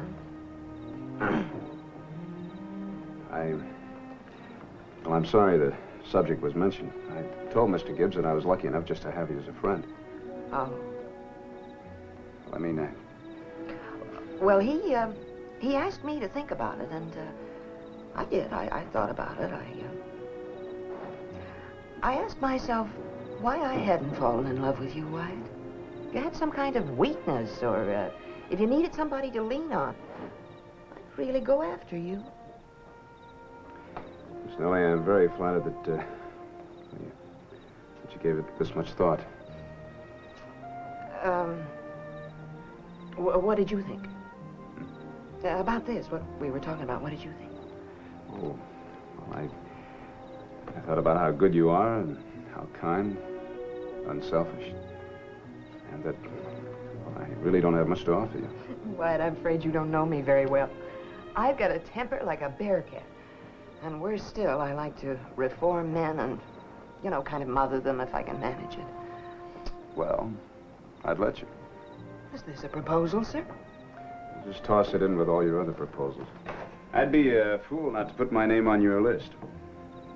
Wyatt, you are one of the nicest people I've ever known.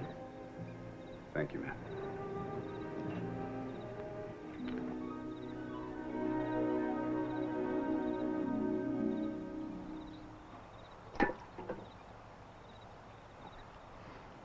Finn, you reckon Miss Nellie is sweet on her? He's a good-looking skunk.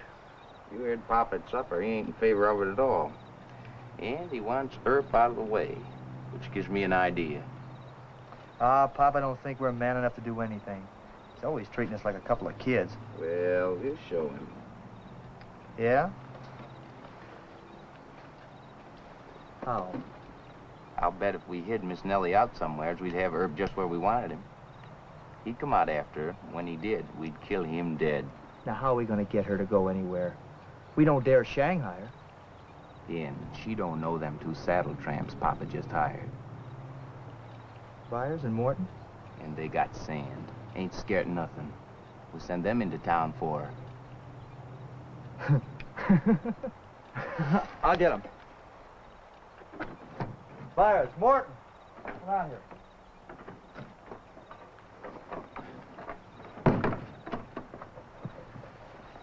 Sit down, boys.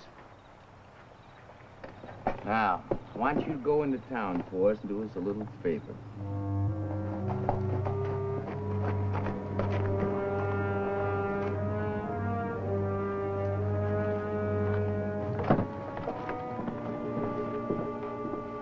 Remember, we don't act rough.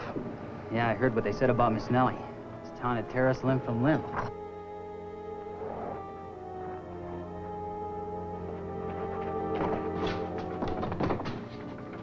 Yes, boys, what can I do for you? Excuse us, ma'am. You Miss Nellie Cashman? Mm-hmm.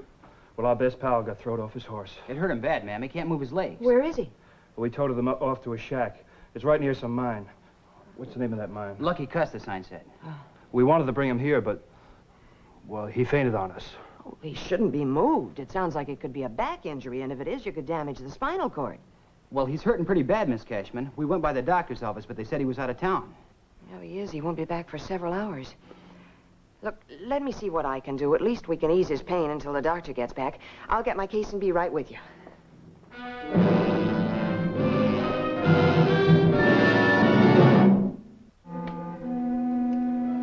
And then they come out and sat on the porch for a long time. And then they kissed.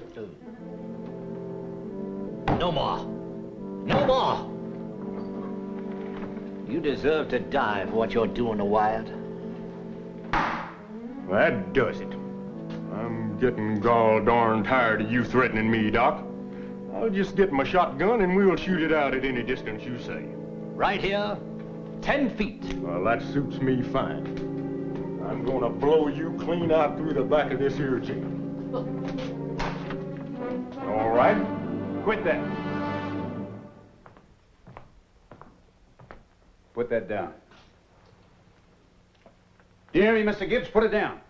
Well, he offered me to fight. That's nonsense. Now, what's the matter with you? This town going to your head? I'm the only sane man here. Shotgun's been playing Cupid, and you, Wyatt, you've been holding hands with Nellie Cash. Well, that's my affair, and you're going to stay out of it, both of you. Well, that suits me fine. And it don't suit me. I'm going to ask Dr. Goodfella to examine your head. Oh, you are, huh? Yes, it's my last obligation to an old friend. You're really quite mad. Well, howdy, Miss Clinton. You seen Thinner Ike? No, ma'am, I haven't. They sneaked off the ranch with a couple of saddle tramps and they're heading for Tombstone. There's no crime against that? No, but... Well, have you seen Nellie Cashman today? Is she all right? Mr. Earp, I got to talk to you private. Shotgun. You go see if you can find Miss Nellie. I'll meet you at the Cashman Hotel. Doc, you take a look down Allen Street. Look for Ike and Finn. Love.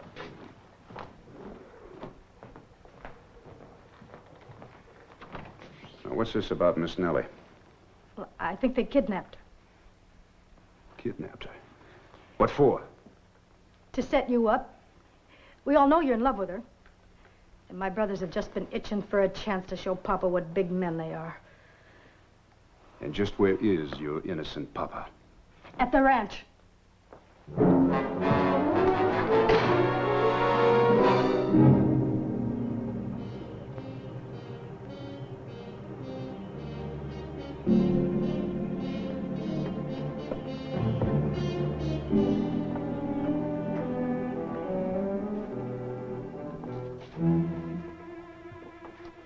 All right, boys, what is this? Where's your friend? No friend. We're not going to hurt you. We're just going to keep you here for a while. Sit down. Sam, you get Miss Nellie's rig and the horses out of sight. Where? Behind those trees by the mine shaft.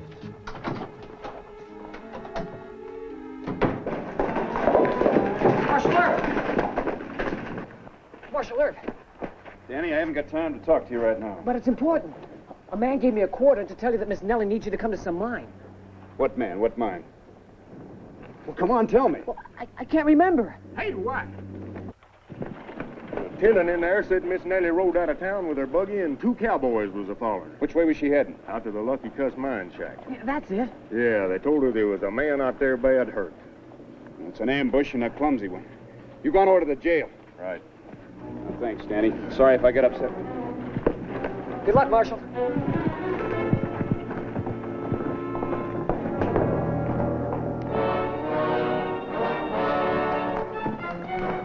Where do you think you're going?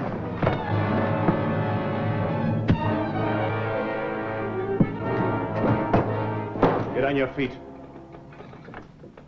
You're coming with me. What? I knew you were a horse thief and a hoodlum, but I didn't think you were low down enough to use Miss Nellie to get at me. Miss Nellie, what are you talking about? You know what I'm talking about. Don't act so innocent. You told Ike and Finn to kidnap her.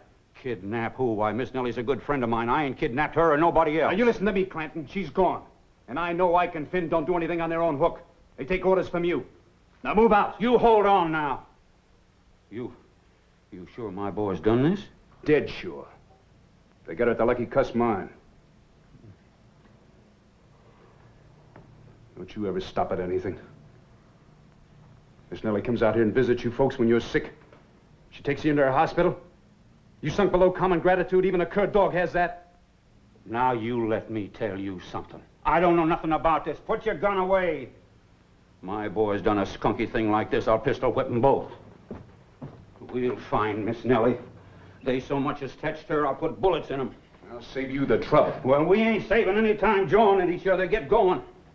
Well, go on. After you, sir. Miss Nellie is a fine woman. I count her as a good friend, you dumb-headed John Law. You prove it.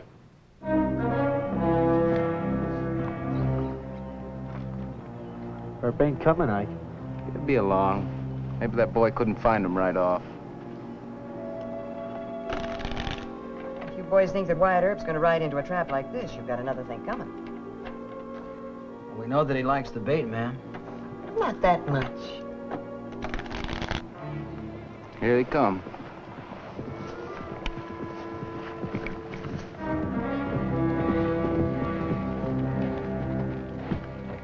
It's Papa. What's he doing with Earp? Hey, it's the old man, Clanton.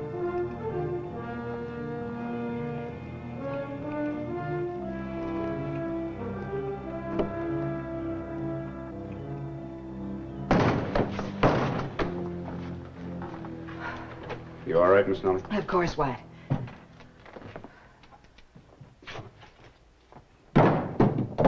Just whose bright idea was this? Oh, Ike and Finn, Mr. Clanton. They said... They said I give the orders in this territory.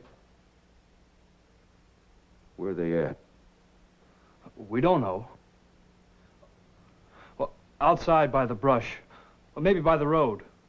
We didn't mean no harm, Mr. Clanton. Don't blame them, Mr. Clanton. I'm sure they were bullied into this. Bullied? They don't know yet what bullied means, ma'am.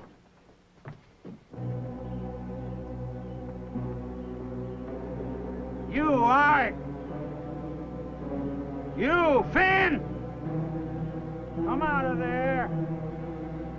I said come out of there! You hear me?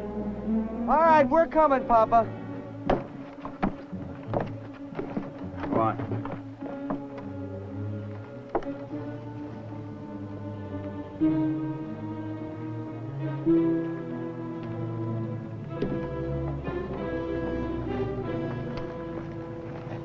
Throw down them guns. Papa, it was Ike's notion. He said you wanted to get rid of the John Law, Papa. Anytime you think you're man enough, Ike, you come on into Tombstone. I'll be waiting. He's mine. You got him.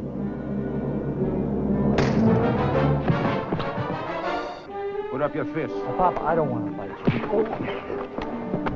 Now, you want to get whipped No, like a boy? Papa, I don't want to. Then stand up and fight like a man. Papa, I don't want to fight Put up you. your fist. I don't want to fight. Now, you going to put up your fist? Yes, Papa. Oh! Have you had enough? I told you I didn't want to fight with you, Papa. I'll tell you when I've had enough. I don't want to fight with you.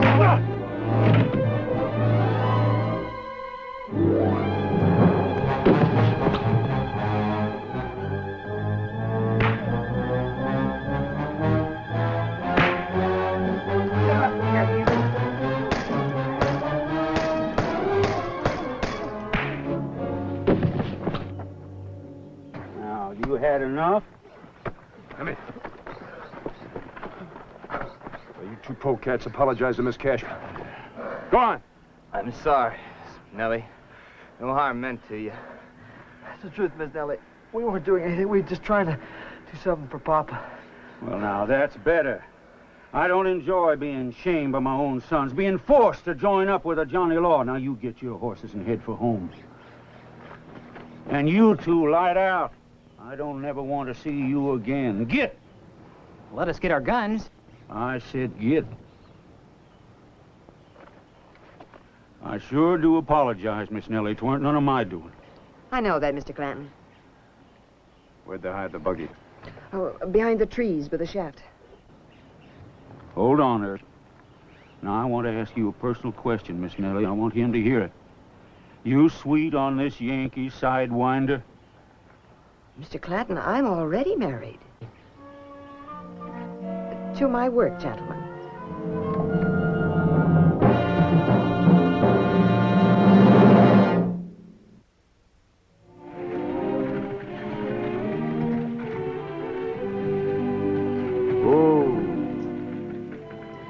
I don't know how to thank you, Wyatt. Don't thank me. I was scared to death. Wyatt, Yes. it's awfully nice to know that I've got somebody who worries about me. Always best friends, huh? Best friends.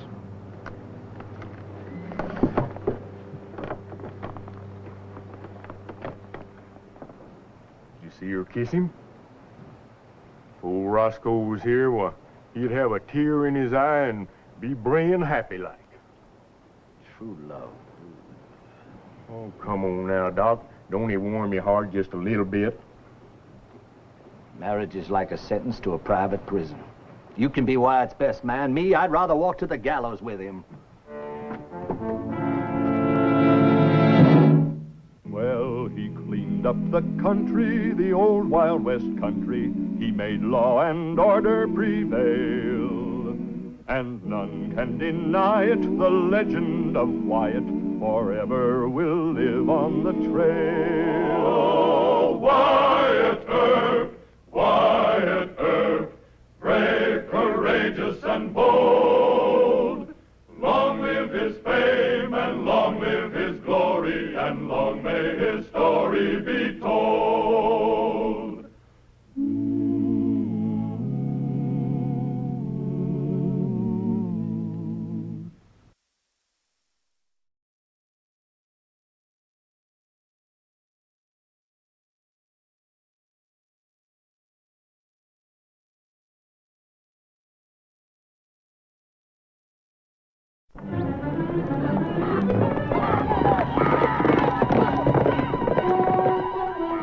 Get ready. I hear him coming.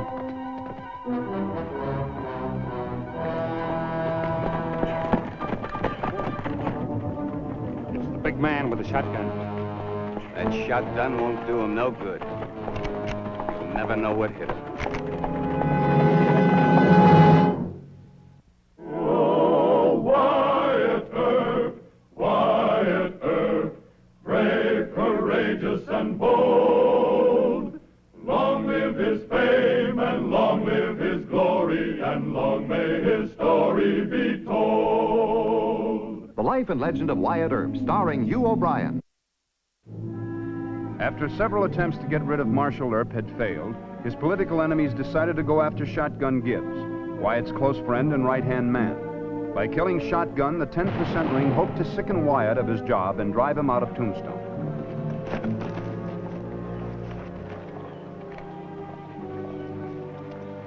What took you so long? Shiloh Smith's been waiting an hour. And who is Shiloh Smith? The new boss. We put him in Dan Pretty's place yesterday. Oh.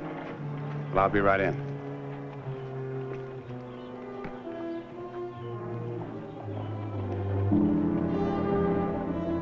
I think, gentlemen, it would be a wrong move to bushwhack Wyatt Earp just now.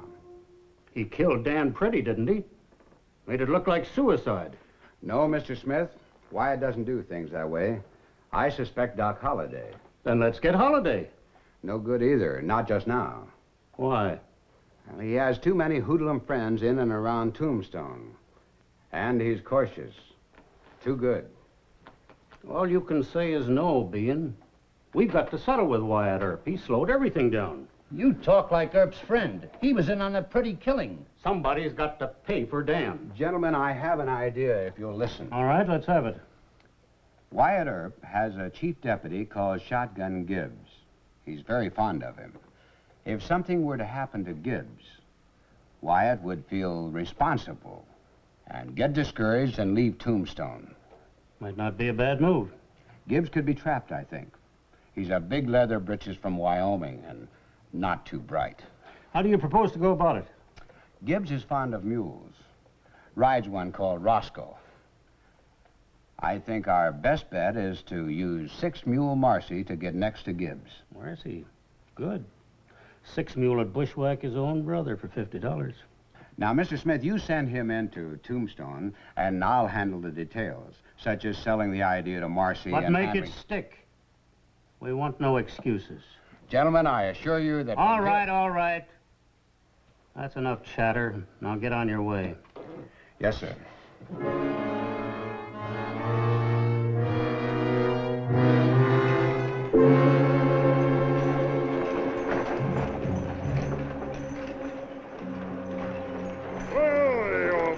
Jackrabbits? Where's Pat McGeehan? Mr. McGeehan's over to the hotel. They're eating breakfast. Oh. Hey, that's sure a good-looking passel of mules you got here. Thank you, mister. Thank you. Is that your mule? Yes, sir. I'm proud to say he is. Well, I can return the compliment. Well, thank you. What might your name be? Gibbs. What's yours? Mossy. Call me 6-Mule Mossy. That's the way it is with a muley man. You kind of get nicknamed. Yeah. Hey, you must be a new John Law in Tombstone. Well, kind of new. I'm chief deputy to Mr. Wyatt Earp. Oh. Say, that there mule's collar galled pretty bad, ain't he? Sure is. You know, I doctored that mule with carbolic acid and boric acid powder and... You ever try beef tallow and balsam of Peru? Never even heard of it. Marcy, them acids stings too much for a mule. Now, if you use beef tallow and balsam of Peru, it stings just enough so that the mule knows he's being doctored. But they don't resent it none. Say, you're a real muley man. Well, a mule's worth giving some thought to. I'll tell you unhitch him. I'll find the right medicines for him. Well, thank you, Mr. Gibbs. Thank you kindly. I'm going over to the hotel to get some breakfast, Wyatt. Care to join me? No, not right now.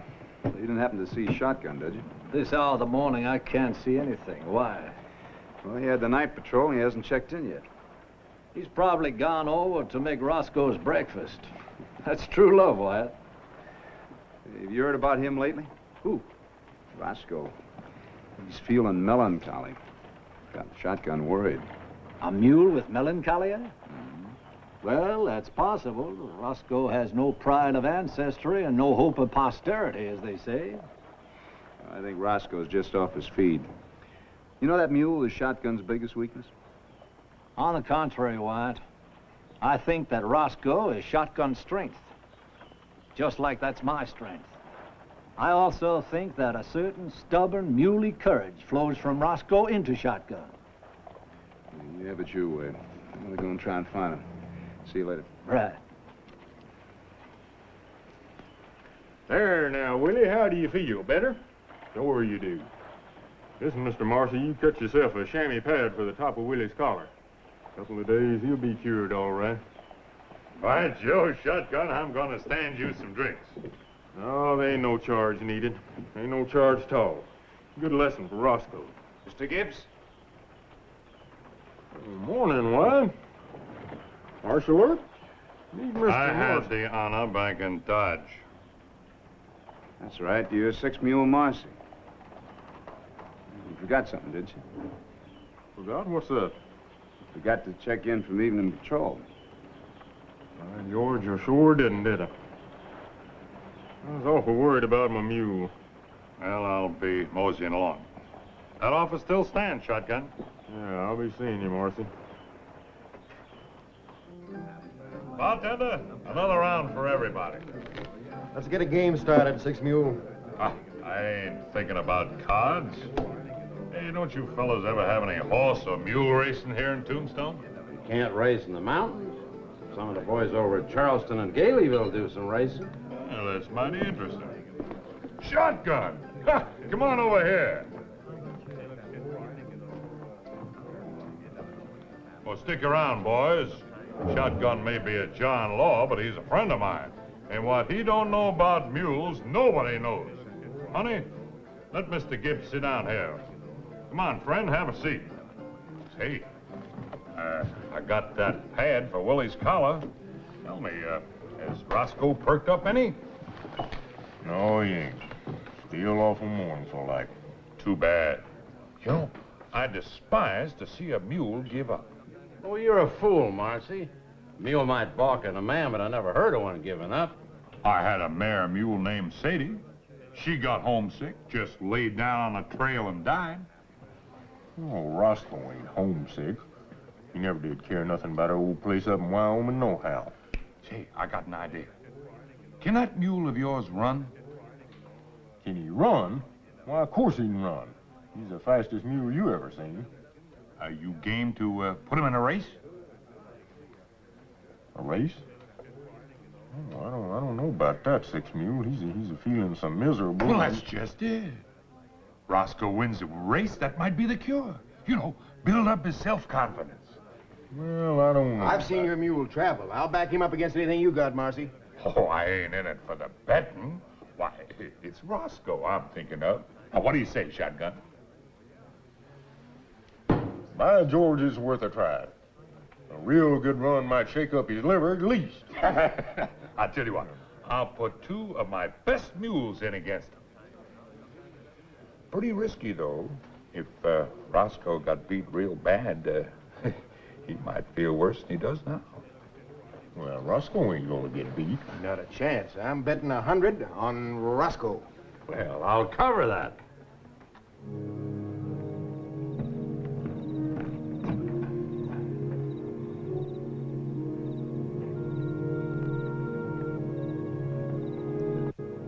You fell for it. Good. When's the race? Not certain yet. Tomorrow's his day off. You let me know. Right. Well, it's your life and your responsibility. I just say that it looks like a bushwhacking setup to me. Oh, who'd want to bushwhack Roscoe? He needs this race, Wyatt. There you go again. Well, you done said yourself that Roscoe might be remembering he wasn't nothing but a mule. How'd you like to be nothing but a mule?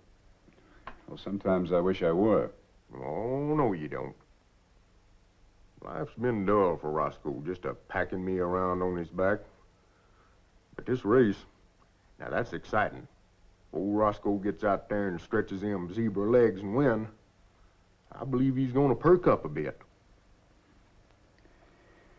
Well, what you do on your day off is no business of mine. Well, no, it ain't none of your business, but you say the word, there ain't gonna be no race. I can't do that, Mr. Gibbs. I have no proof that Marcy's trying to set you up, and I'd look kind of foolish, wouldn't I, if he turned out to be on the level? Oh, I think he's on the level, Wyatt. Marcy's a real muley man. Even if you did raise a bunch of cane up there in Dodge City, it's just kind of noise-making, wasn't it? Mm-hmm. Well, that's a fur piece from setting up an ambush. I believe old Six Mule likes me and Roscoe. He understands us. Well, I wish you luck. Thank you, boy. I'll tell you something else, too. I'd thank you more kindly if, well, if you just wish old Roscoe a little bit of luck. All right. You tell Roscoe I wish him luck also. I sure will.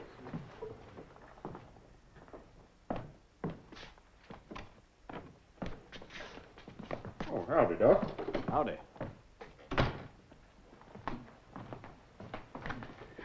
Well, what'd you find out? Just rumors, Wyatt, but they're all bad. They're racing uphill from Contention Mine, but all the smart gamblers are betting against Roscoe now. That is bad.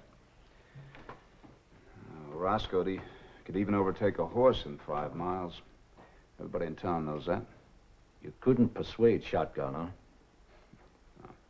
You know, Wyatt, with Marcy mixed up in this, it's bound to be a setup. That trail goes right through thick brush country. That's bushwhacking country, Wyatt. I guess we ought to set up a patrol, huh? We can try to set one up. Not going to be easy.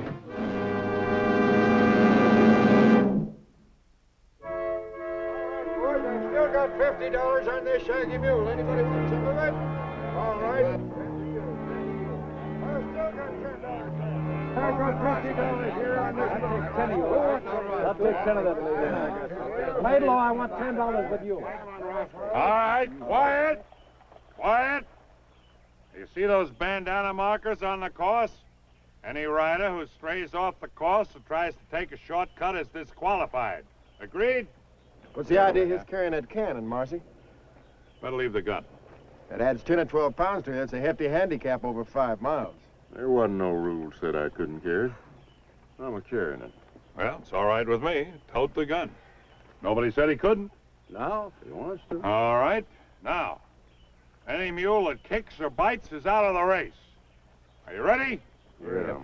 All right. Here we go. I want a $10. I feel like You just put up your Right. On your mark. Get set.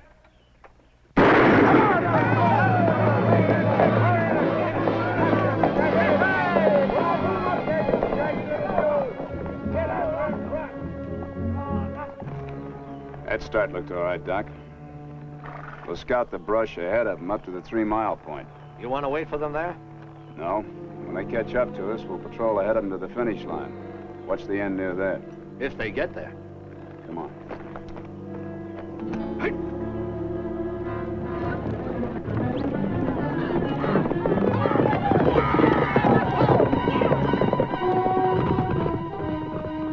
Hey, Roscoe, we got a pretty good lead. Go up a bit. All right, on it your own way.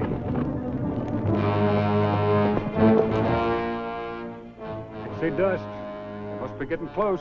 Don't get anxious. We got 500 apiece on a good, clean kill.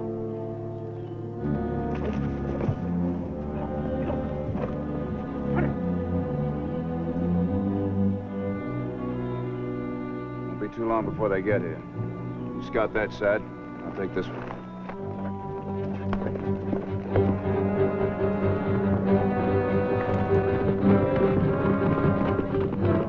Go up a bit, you blasted fool. You're gonna run yourself plumb out of wind.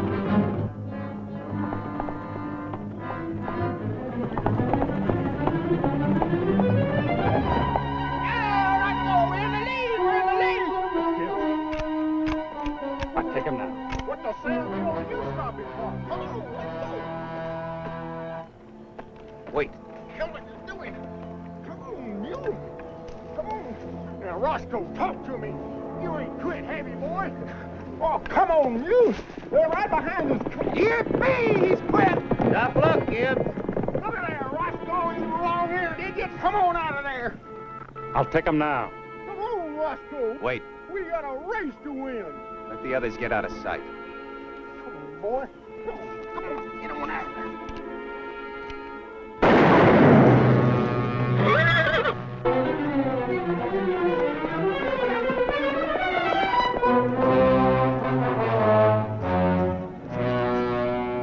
to make sure he's dead.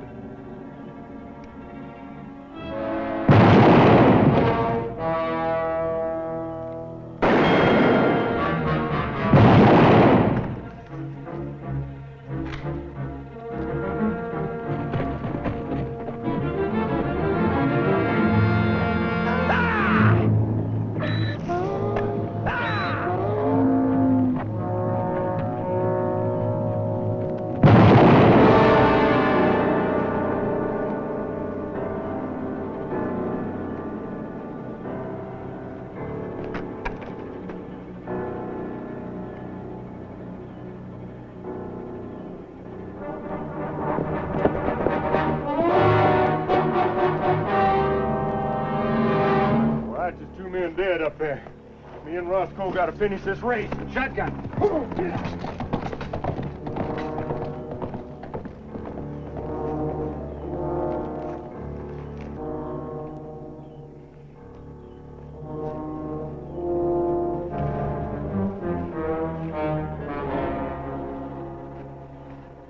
I just don't understand how we missed seeing him.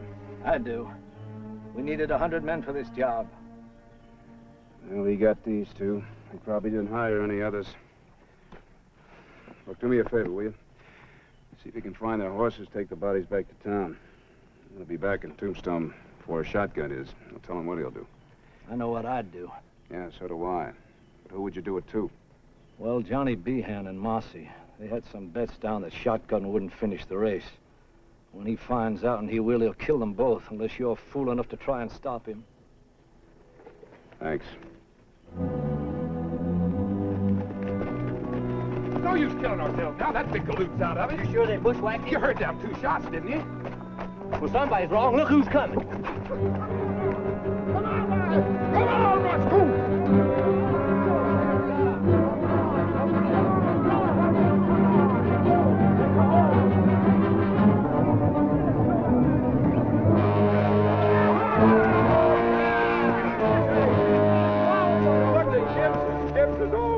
Get off them mules. What's the big idea? Now, who set that ambush back yonder? What ambush? You know what ambush I'm talking about. I got 2 men dead back there, and I got another big slug just itching to find a target. So one of you better start talking fast. We don't know nothing. Except that Marcy and John Behan would bet that you wouldn't finish the race. So, Marcy and John Behan, was it? Well, that's good enough for me.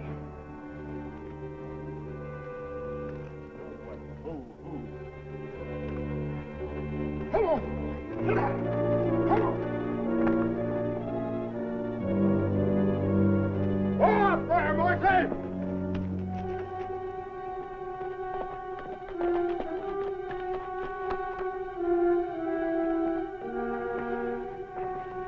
Why, Mr. Gibbs, I was wondering about the race. I didn't think it'd be over so soon. That ain't all you didn't think either, Marcy. Get down off that horse. Why, sure. Might as well. Say, who won? You haven't said a word. I won because your killers were sorry shots. Take off that gun. What's the matter with you, Gibbs? What killers? I don't know what you're talking about. Them fellers you hired to bushwhack me, that's what killers. Take off that gun, Marcy. Why, Shotgun, you know me better than that. I didn't hire nobody to kill you. I just put my mules in against Roscoe. You denying you bet I wouldn't finish this here race? Well, I got a right to bet on my own mules, ain't I? But you didn't bet on your own mules. You bet I wouldn't finish this here race. And there's a mighty difference. I didn't do none of it, Gibbs. Behan just said it was a sure thing that you wouldn't finish. I just bet on that, that's all. Oh, so it is John Behan, was it? Well, he's next, and I'm gonna kill him. But I'm gonna whoop you right now. I'm gonna teach you a lesson.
race, Johnny. It's too late.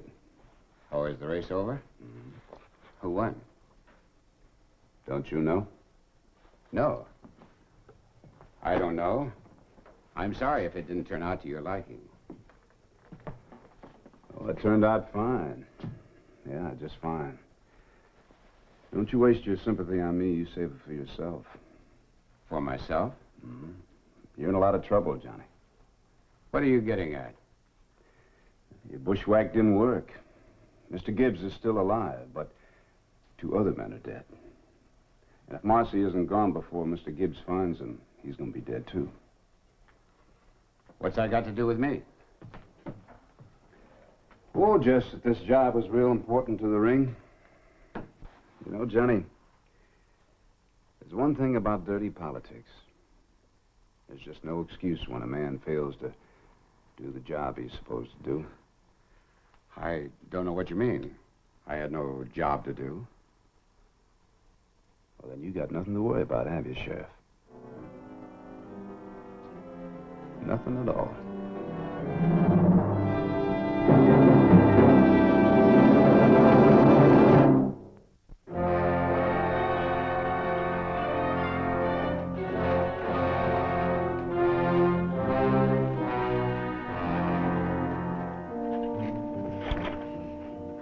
I got 2 men dead out there. But you're happy because you won your race, ain't you? Well, I'll tell you one thing. It's a human enough feeling, but it ain't decent. Time to get that arm fixed? There's plenty of time for that. I'm a-heading for Ben. Move out of the way. No need to. I just talked to him. Talk to him? Well, I ain't going to talk to him. I'm going to kill him. Oh, why don't you just let his friends take care of it? You can get yourself in trouble by shooting him. Shooting's too good for him. I'm going to go in there and drag him out here and stomp his head in the dirt. Besides, he ain't got no friends. Now, wait a minute, Mr. Gibbs. Now, the way I figure it, he's going to have an awful time explaining to that bunch in Tucson about the fact that you're still alive. When they find out that he isn't as smart as he says he is, well, then they're going to take care of him in their own way.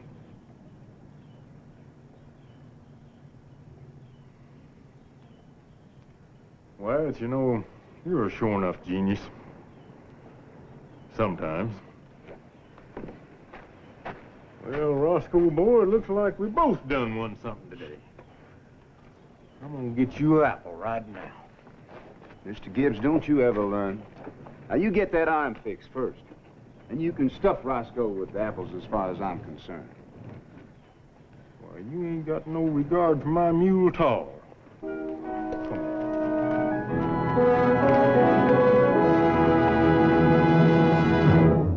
Well, he cleaned up the country, the old Wild West country. He made law and order prevail.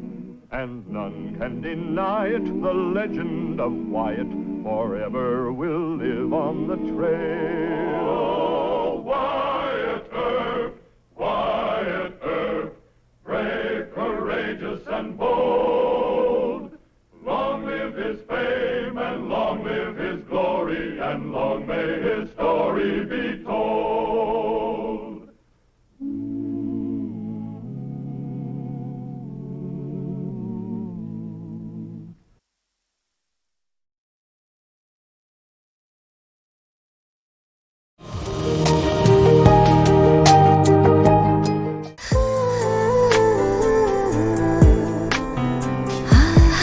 আপনি কিন্তু দেখতে যথেষ্ট সুন্দরী একজন মানুষ, দেখতে বেশ romantic, যেন শেক্সপিয়ারের নাটকের কোনো নায়িকার মতো। ভেবেছিলাম, কিন্তু আপনি তো পুরোটাই মর্মান্তিক। যে কোনো মানুষ আপনাকে দেখে মর্মাহত হতে পারে।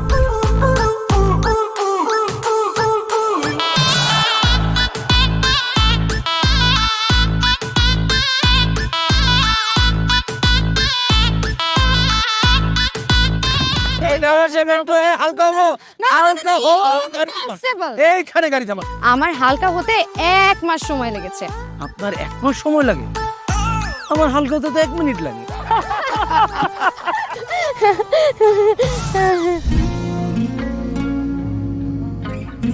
আমার কাছে মনে হয় জীবনসঙ্গী এমন হওয়া উচিত যার সাথে আপনি প্রতিটা মুহূর্ত উপভোগ করতে পারবেন, সারাক্ষণ খুনসুটিতে মেতে থাকতে পারবেন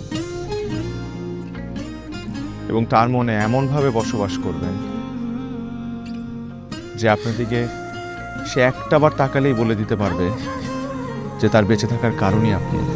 পথে চলতে চলতে, কথা বলতে বলতে, কখন যেন হলে আমার, জানি গল্পে গল্পে মিশে অল্পে অল্পে আমিও হয়ে গেছি তোমার।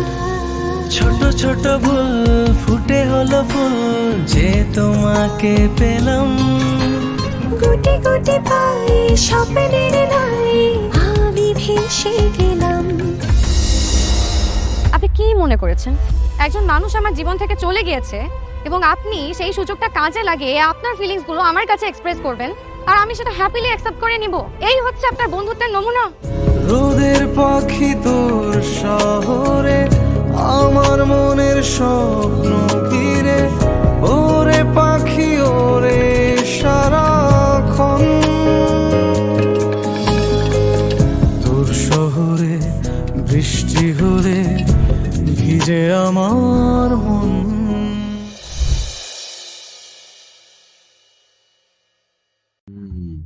Dạ, khổng lồ, một khổng lồ cái gì đấy, mở doan, cảnh vệ, thần dương, hai thần dương vật ở nhau, hai khổng lồ, à không, cảnh vệ xử lý rồi xong, nhà tranh bài của tớ làm ơn đấy, đâu đấy, mày phải đấy nhở, cứ chơi chứ, 14 lap nhanh nhẹn, bớt 4 rồi à, 1.2 à.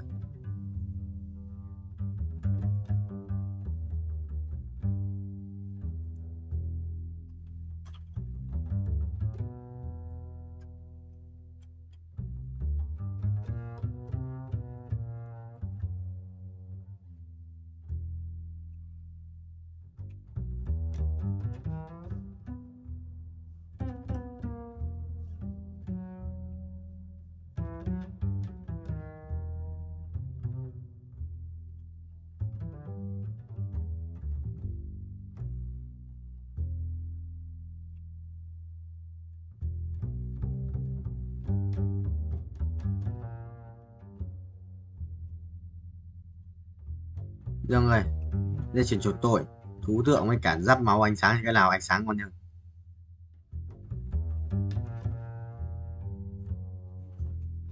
Đây mà. Bình gì 200 lát về không tật này, à 51 này, 200 lát được đấy, được 200 lát, à không nhả nhớ được rồi, chạm tay rồi, 19, nhớ là được 190 mà, 200 lát của thầy ơi.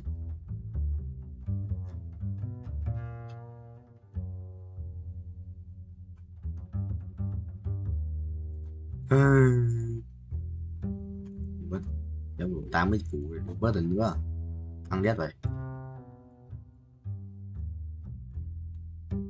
rồi tao bớt lần nữa xong rồi tao mới cút về kia bớt 5 ấy xong rồi mình cút về kia được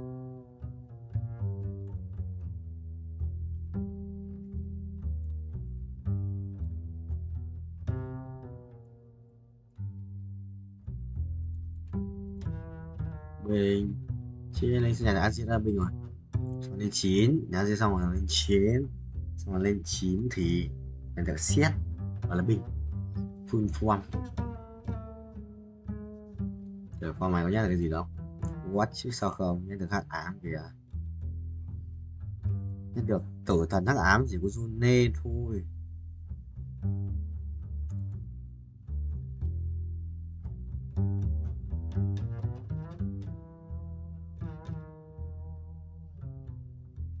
anh sẽ bay một chỗ ác quỷ nhỉ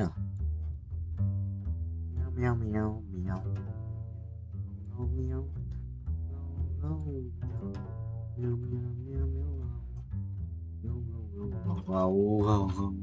Không vậy. Thắng. Quay xuống được. À, đầu ấy nhỉ? 53 của thêm mấy lát nữa. Nhiều request lại. 200. ভালোবাসা সুন্দর, ভালোবাসাও সুন্দর। মানুষ নিজের অজান্তেই ভালোবেসে ফেলে।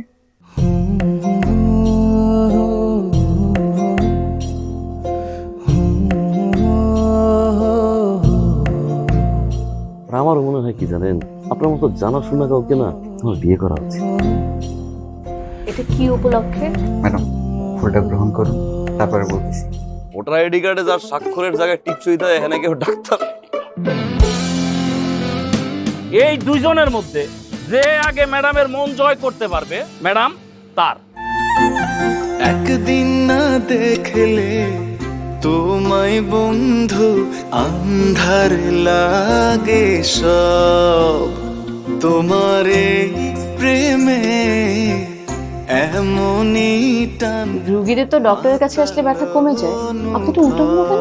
আপনি কি একটু উল্টা? তোমায় ছাড়িয়া যাব মরিয়া, তোমায় ছাড়িয়া যাব মরিয়া, যেও না বন্ধু আমার, ভুলিয়া।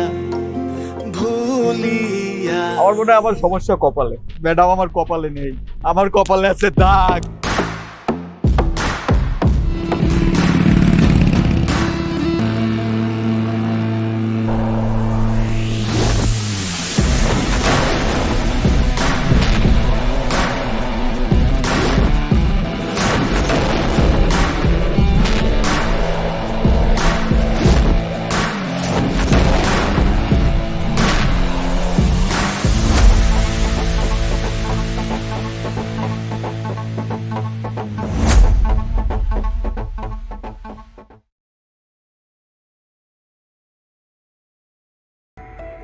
Kìa.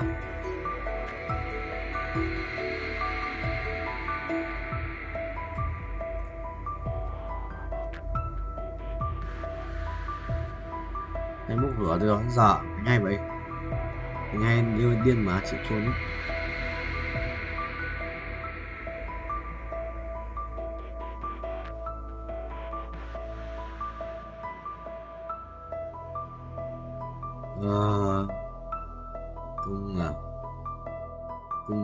Cung xanh à, đáy máu, đáy máu. Đây Không ra thì buồn lắm rồi, buồn lắm em ơi, biết trách bây giờ. Đấu lên được rồi.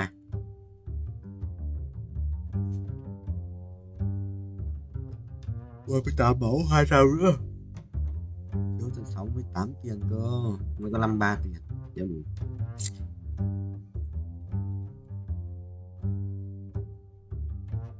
May nữa không thầy? May như hack rồi. May khác thì hack đâu. May app file được mà. Asma chi nhất lava dragon, cái lava phế mà. Thầy khỏe hơn.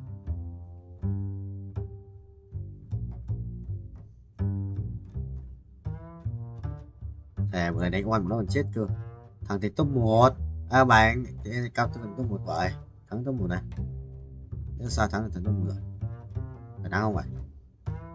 Bắn nhỉ? Nhanh ghét. Thắng đi. Chưa thắng rồi, gần thắng. Khiếp, phải bắn toàn để chiêu bắn được mà. Đéo có đam. What the hell, 5 phép. Chiều rồi. Toàn 5 phép ạ.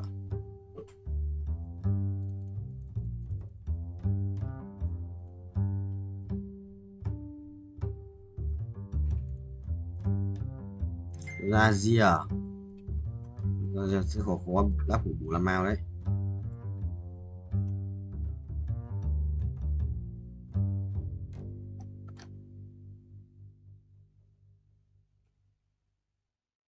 Cầu nguyện đi.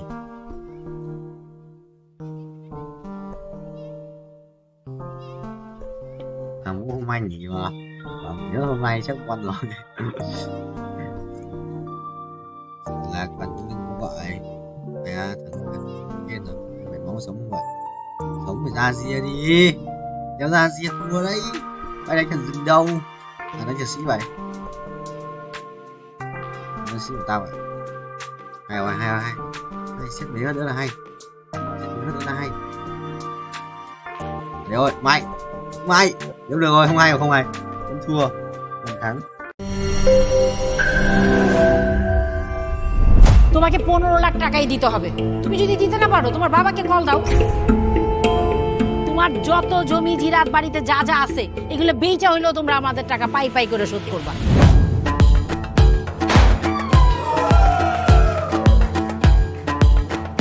একটা ব্যাপার কি খেয়াল করছো? শহরে কিন্তু দুইটা রূপ, রাতের এক রূপ, দিনের আর এক রূপ। বেঁধেছি ঘর হৃদয়ের পর গাঢ় সবুজ ওই গহীন বনে। আরে ব্রো, সবসময় চিল থাকতে হবে, কিচ্ছু মাথায় নেওয়া যাবে না। ভালোবাসা হচ্ছে একজন আরেকজনের উপর ভরসা করে, একজন আরেকজনের হাতের উপর হাত রেখে এই জীবনটা কাটিয়ে দেয়। কিছু মানুষ এই রাত জেগে থাকে আর টাকার বিনিময়ে সুখ খোঁজে। বসুন। এখন তো সিরিয়াস হওয়া উচিত, তাই না? আমি তো কোথাও যাচ্ছি না পার্টি করতে। তুমি কেন যাচ্ছ? কেন বন্ধ করতে পারতেছো না বলো তো?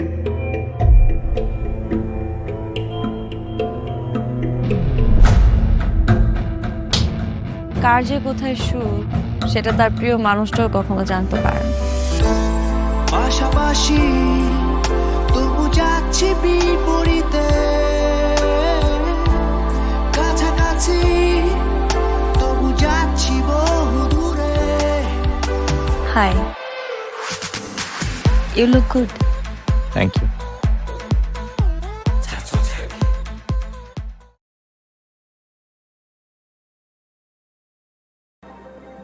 Quà sinh nhật là trai quý nhở? Mua được mà mình thua này mà. May sang bên này vậy.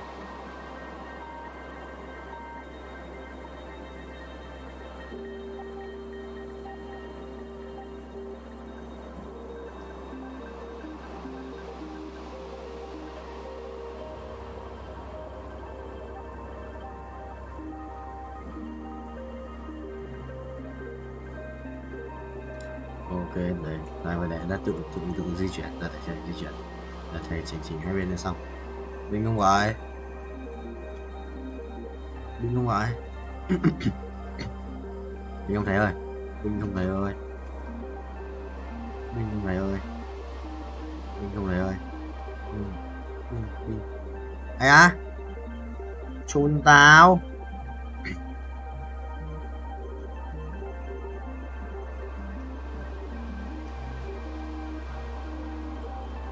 M là nó 50m. Nhanh lên tao. Từ từ rồi. Mặc thêm 7 Đấy. Chuẩn không nhỉ? Vài sự nét đấy. Đấy là biệt.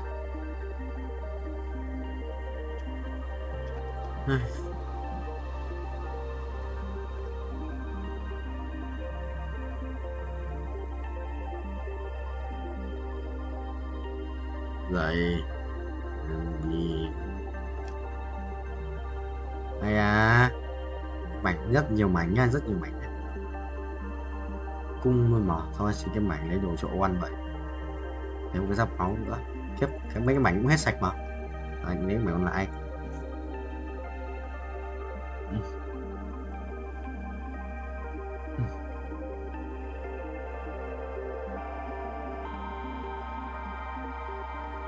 Mày cho nhau, mày cho nhau.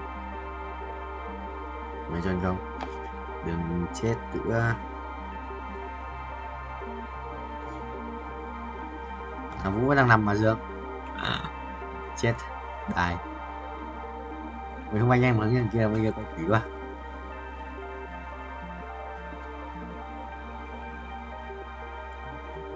Nhiều vì quất à? Ai à? 200 lap không? 200 lap. 200 lap. 95 à? 195 lap à? Tính nhà 100 lap đây. Wow.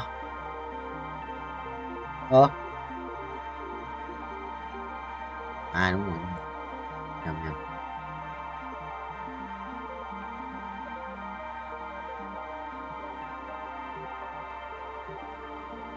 Yes. 65.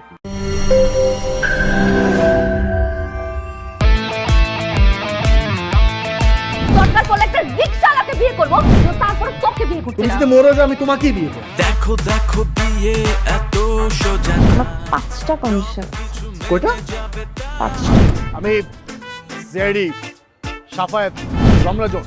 Sir এটা তো voter ID card sir. বাড়িতেই করবেন নাকি হোটেলে? না না, আপনি যেমনটা ভাবছেন বিষয়টা তা না। ভাই আপনি তো করবেন। তোমাকে দিয়ে হবে না, আমি জানতাম। শুধু শুধু সময় নষ্ট করো না। ভাই আপনি তো অনন্ত দলিল না যে অসম্ভবকে সম্ভব করে আপনার কাজ। জিমি কি হচ্ছে? আচ্ছা আঙ্গের একদম বইরা দিমু। যাচ্ছে সব বাইক কর। শর্ত দিয়ে বিয়ে শর্ত দিয়ে বিয়ে ভাই যে বয়সে মানুষ গার্লফ্রেন্ডের কামড় খায় সে বয়সে আপনি কুত্তার কামড় খেয়ে হাসপাতালে ভর্তি হয়েছেন।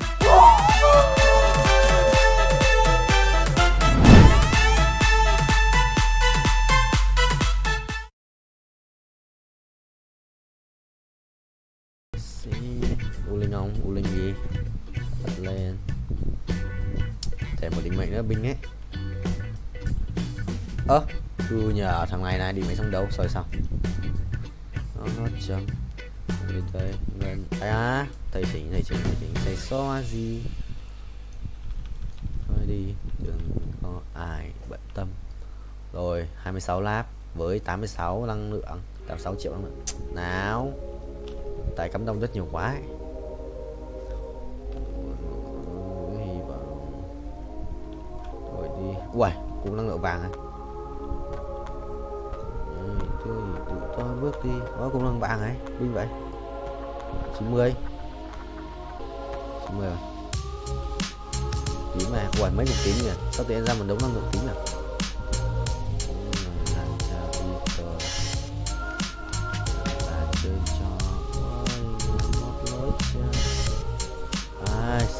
Bình chi linh.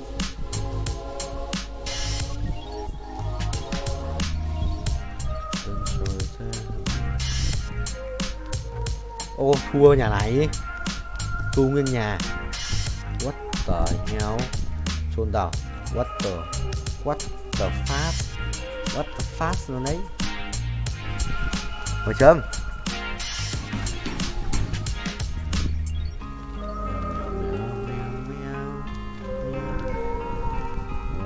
Kiếm đi thầy ơi, kiếm hết kiếm này.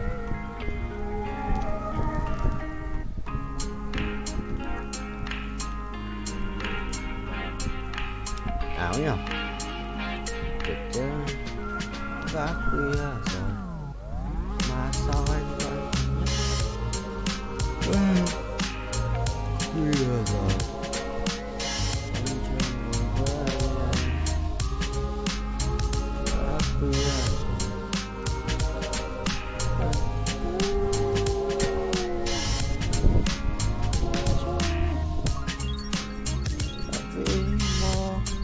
Rồi 33 tiền à, cần 50 tiền đấy, cần một lần 50 tiền, xong về lại kiếm tiền revert lên 10, xong rồi 10x lần tốc độ, xong rồi thẻ lại lấy tiếp. Đúng là bản kế hoạch tương lai. Đấy, giờ phải mở ra sẽ đi của cái 50 củ sữa binh luôn đấy. Lôi chưa? Lôi. 27 lap à? Ui, mấy cái gì? Còn ít.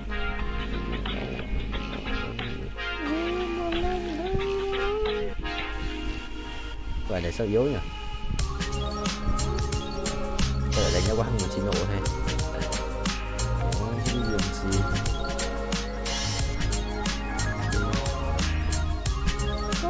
Ôi giờ. Được chưa? Gì vậy? Về 1.36 nữa. Mấy chỉ còn quay.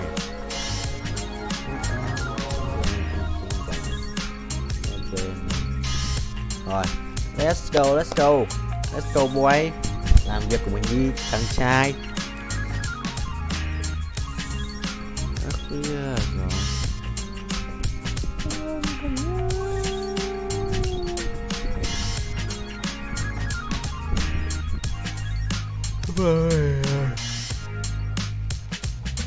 Ui. Sao giáo Việt nổ xoay bài vậy? Bài đánh ngu quá. Đến không? Đến. Cho qua tao. Bình chi bình chỉ lên. Giật đấy à? Bình cái xe này xoay tròn bị giật. Bị giật trên xe. Chứ tại pet nặng quá. Uầy, thần rừng hắc ám thần rừng à? Thằng này một bài nó trôn vậy.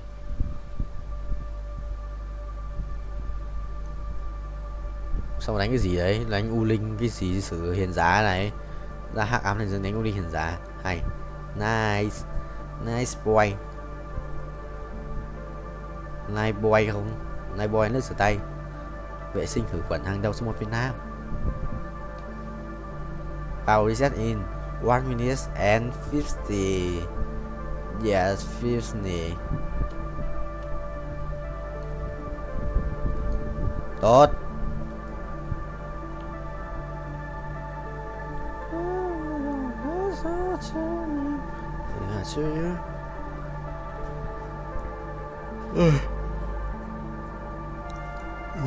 Rồi ôi, 39 mà. Đây rồi.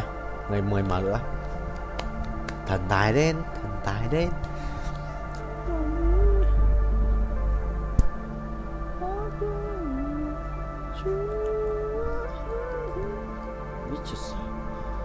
Rồi cái để cho nó tự perfect phát đầu ấy. Sau đấy là mình cần bắn mà.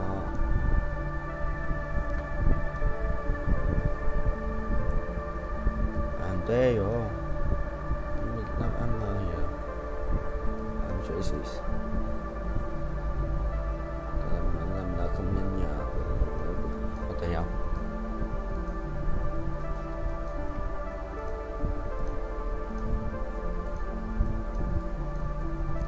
What?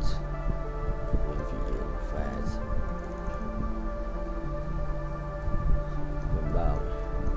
Không bảo mì. Rồi đến là tài chính.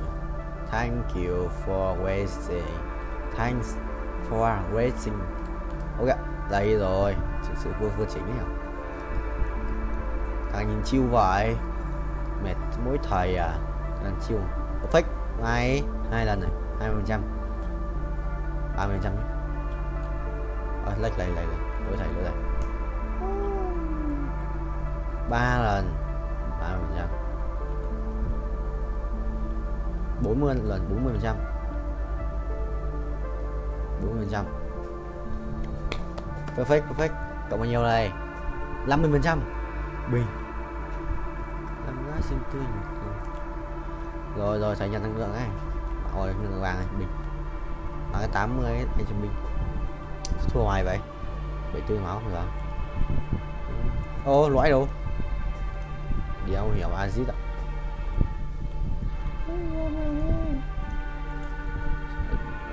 Yes. Cút. Bay nào.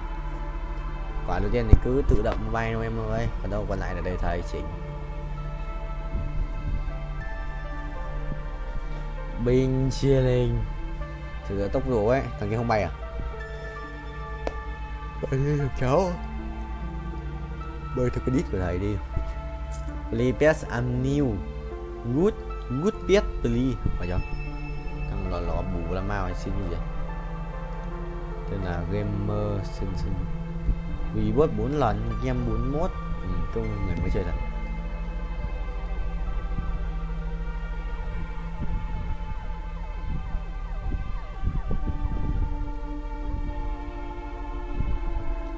Sẽ thắng đầu tiên này. Sau 5 trận thua thì đâu có trận thắng đầu tiên. Chuẩn không? Nhưng nào có đam ấy. Thread không chết được.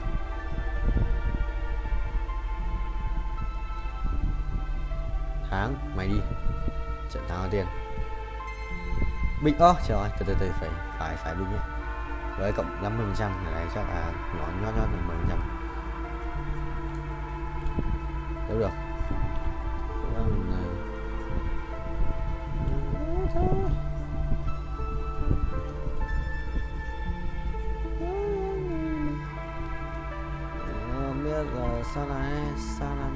Tiếp được. Rồi 10% nữa. Tên là em muốn về đâu. Giáp vai nguyệt thần phân tách. Rồi người ta đi.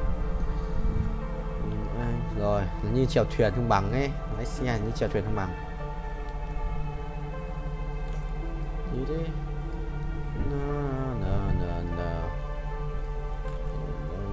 Chuẩn không thầy? Đi. Chuẩn không thầy ơi? Anh xin lên không? Mãi bật nhạc này. Khoan, perfect à? Bình để cho cút. Từ xong nó lát mày ra, xong rồi vào bật này nhá. Đó, từ phong tỏa này. Đây. Rồi xài khỏe đấy. Perfect. Ngon.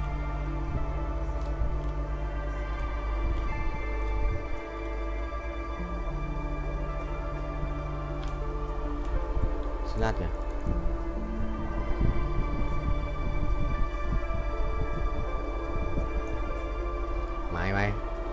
Mày thách thức thầy.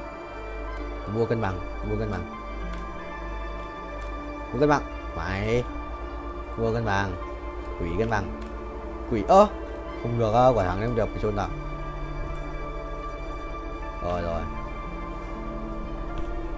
Rồi một cân bằng rồi. Sao bao nhiêu đấy? Có bao nhiêu? 25 lap.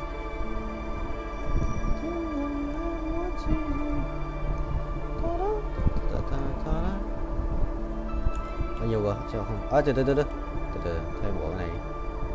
Thì quay chay. Đâu rồi? 50 pha đi đâu nhé. Con số gì đây? Thần thái đến thắp hương trên mọi nhà. Ôi rồi ôi. Comment. Rồi lại công cuộc cày tiền rồi. Comment có trốn không dư 8.000. Không mong tắc kìa.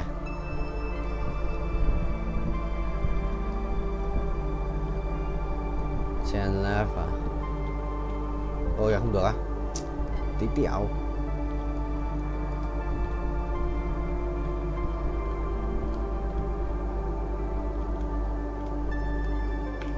Chuyện ở ngoài thầy ơi.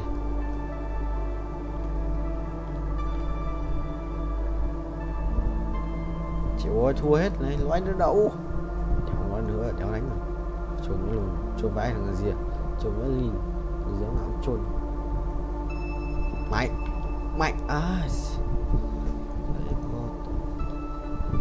chứ sao thầy ơi.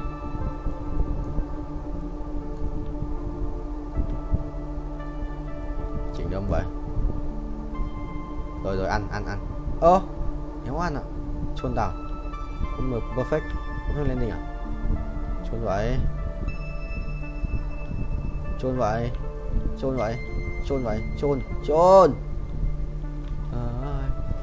Cũng muốn có được nhiều lần perfect landing của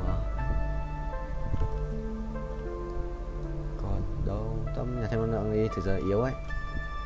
Ba củ à. Không cần anh dạ.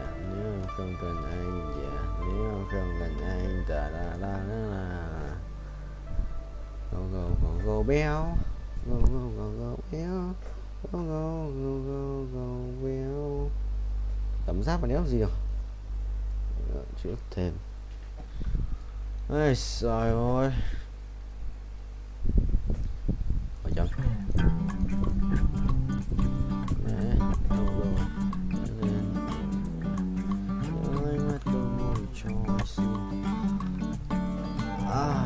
Mở máy ít. Chiều tay tiền. Cái lỗ ló lá củ nó mau.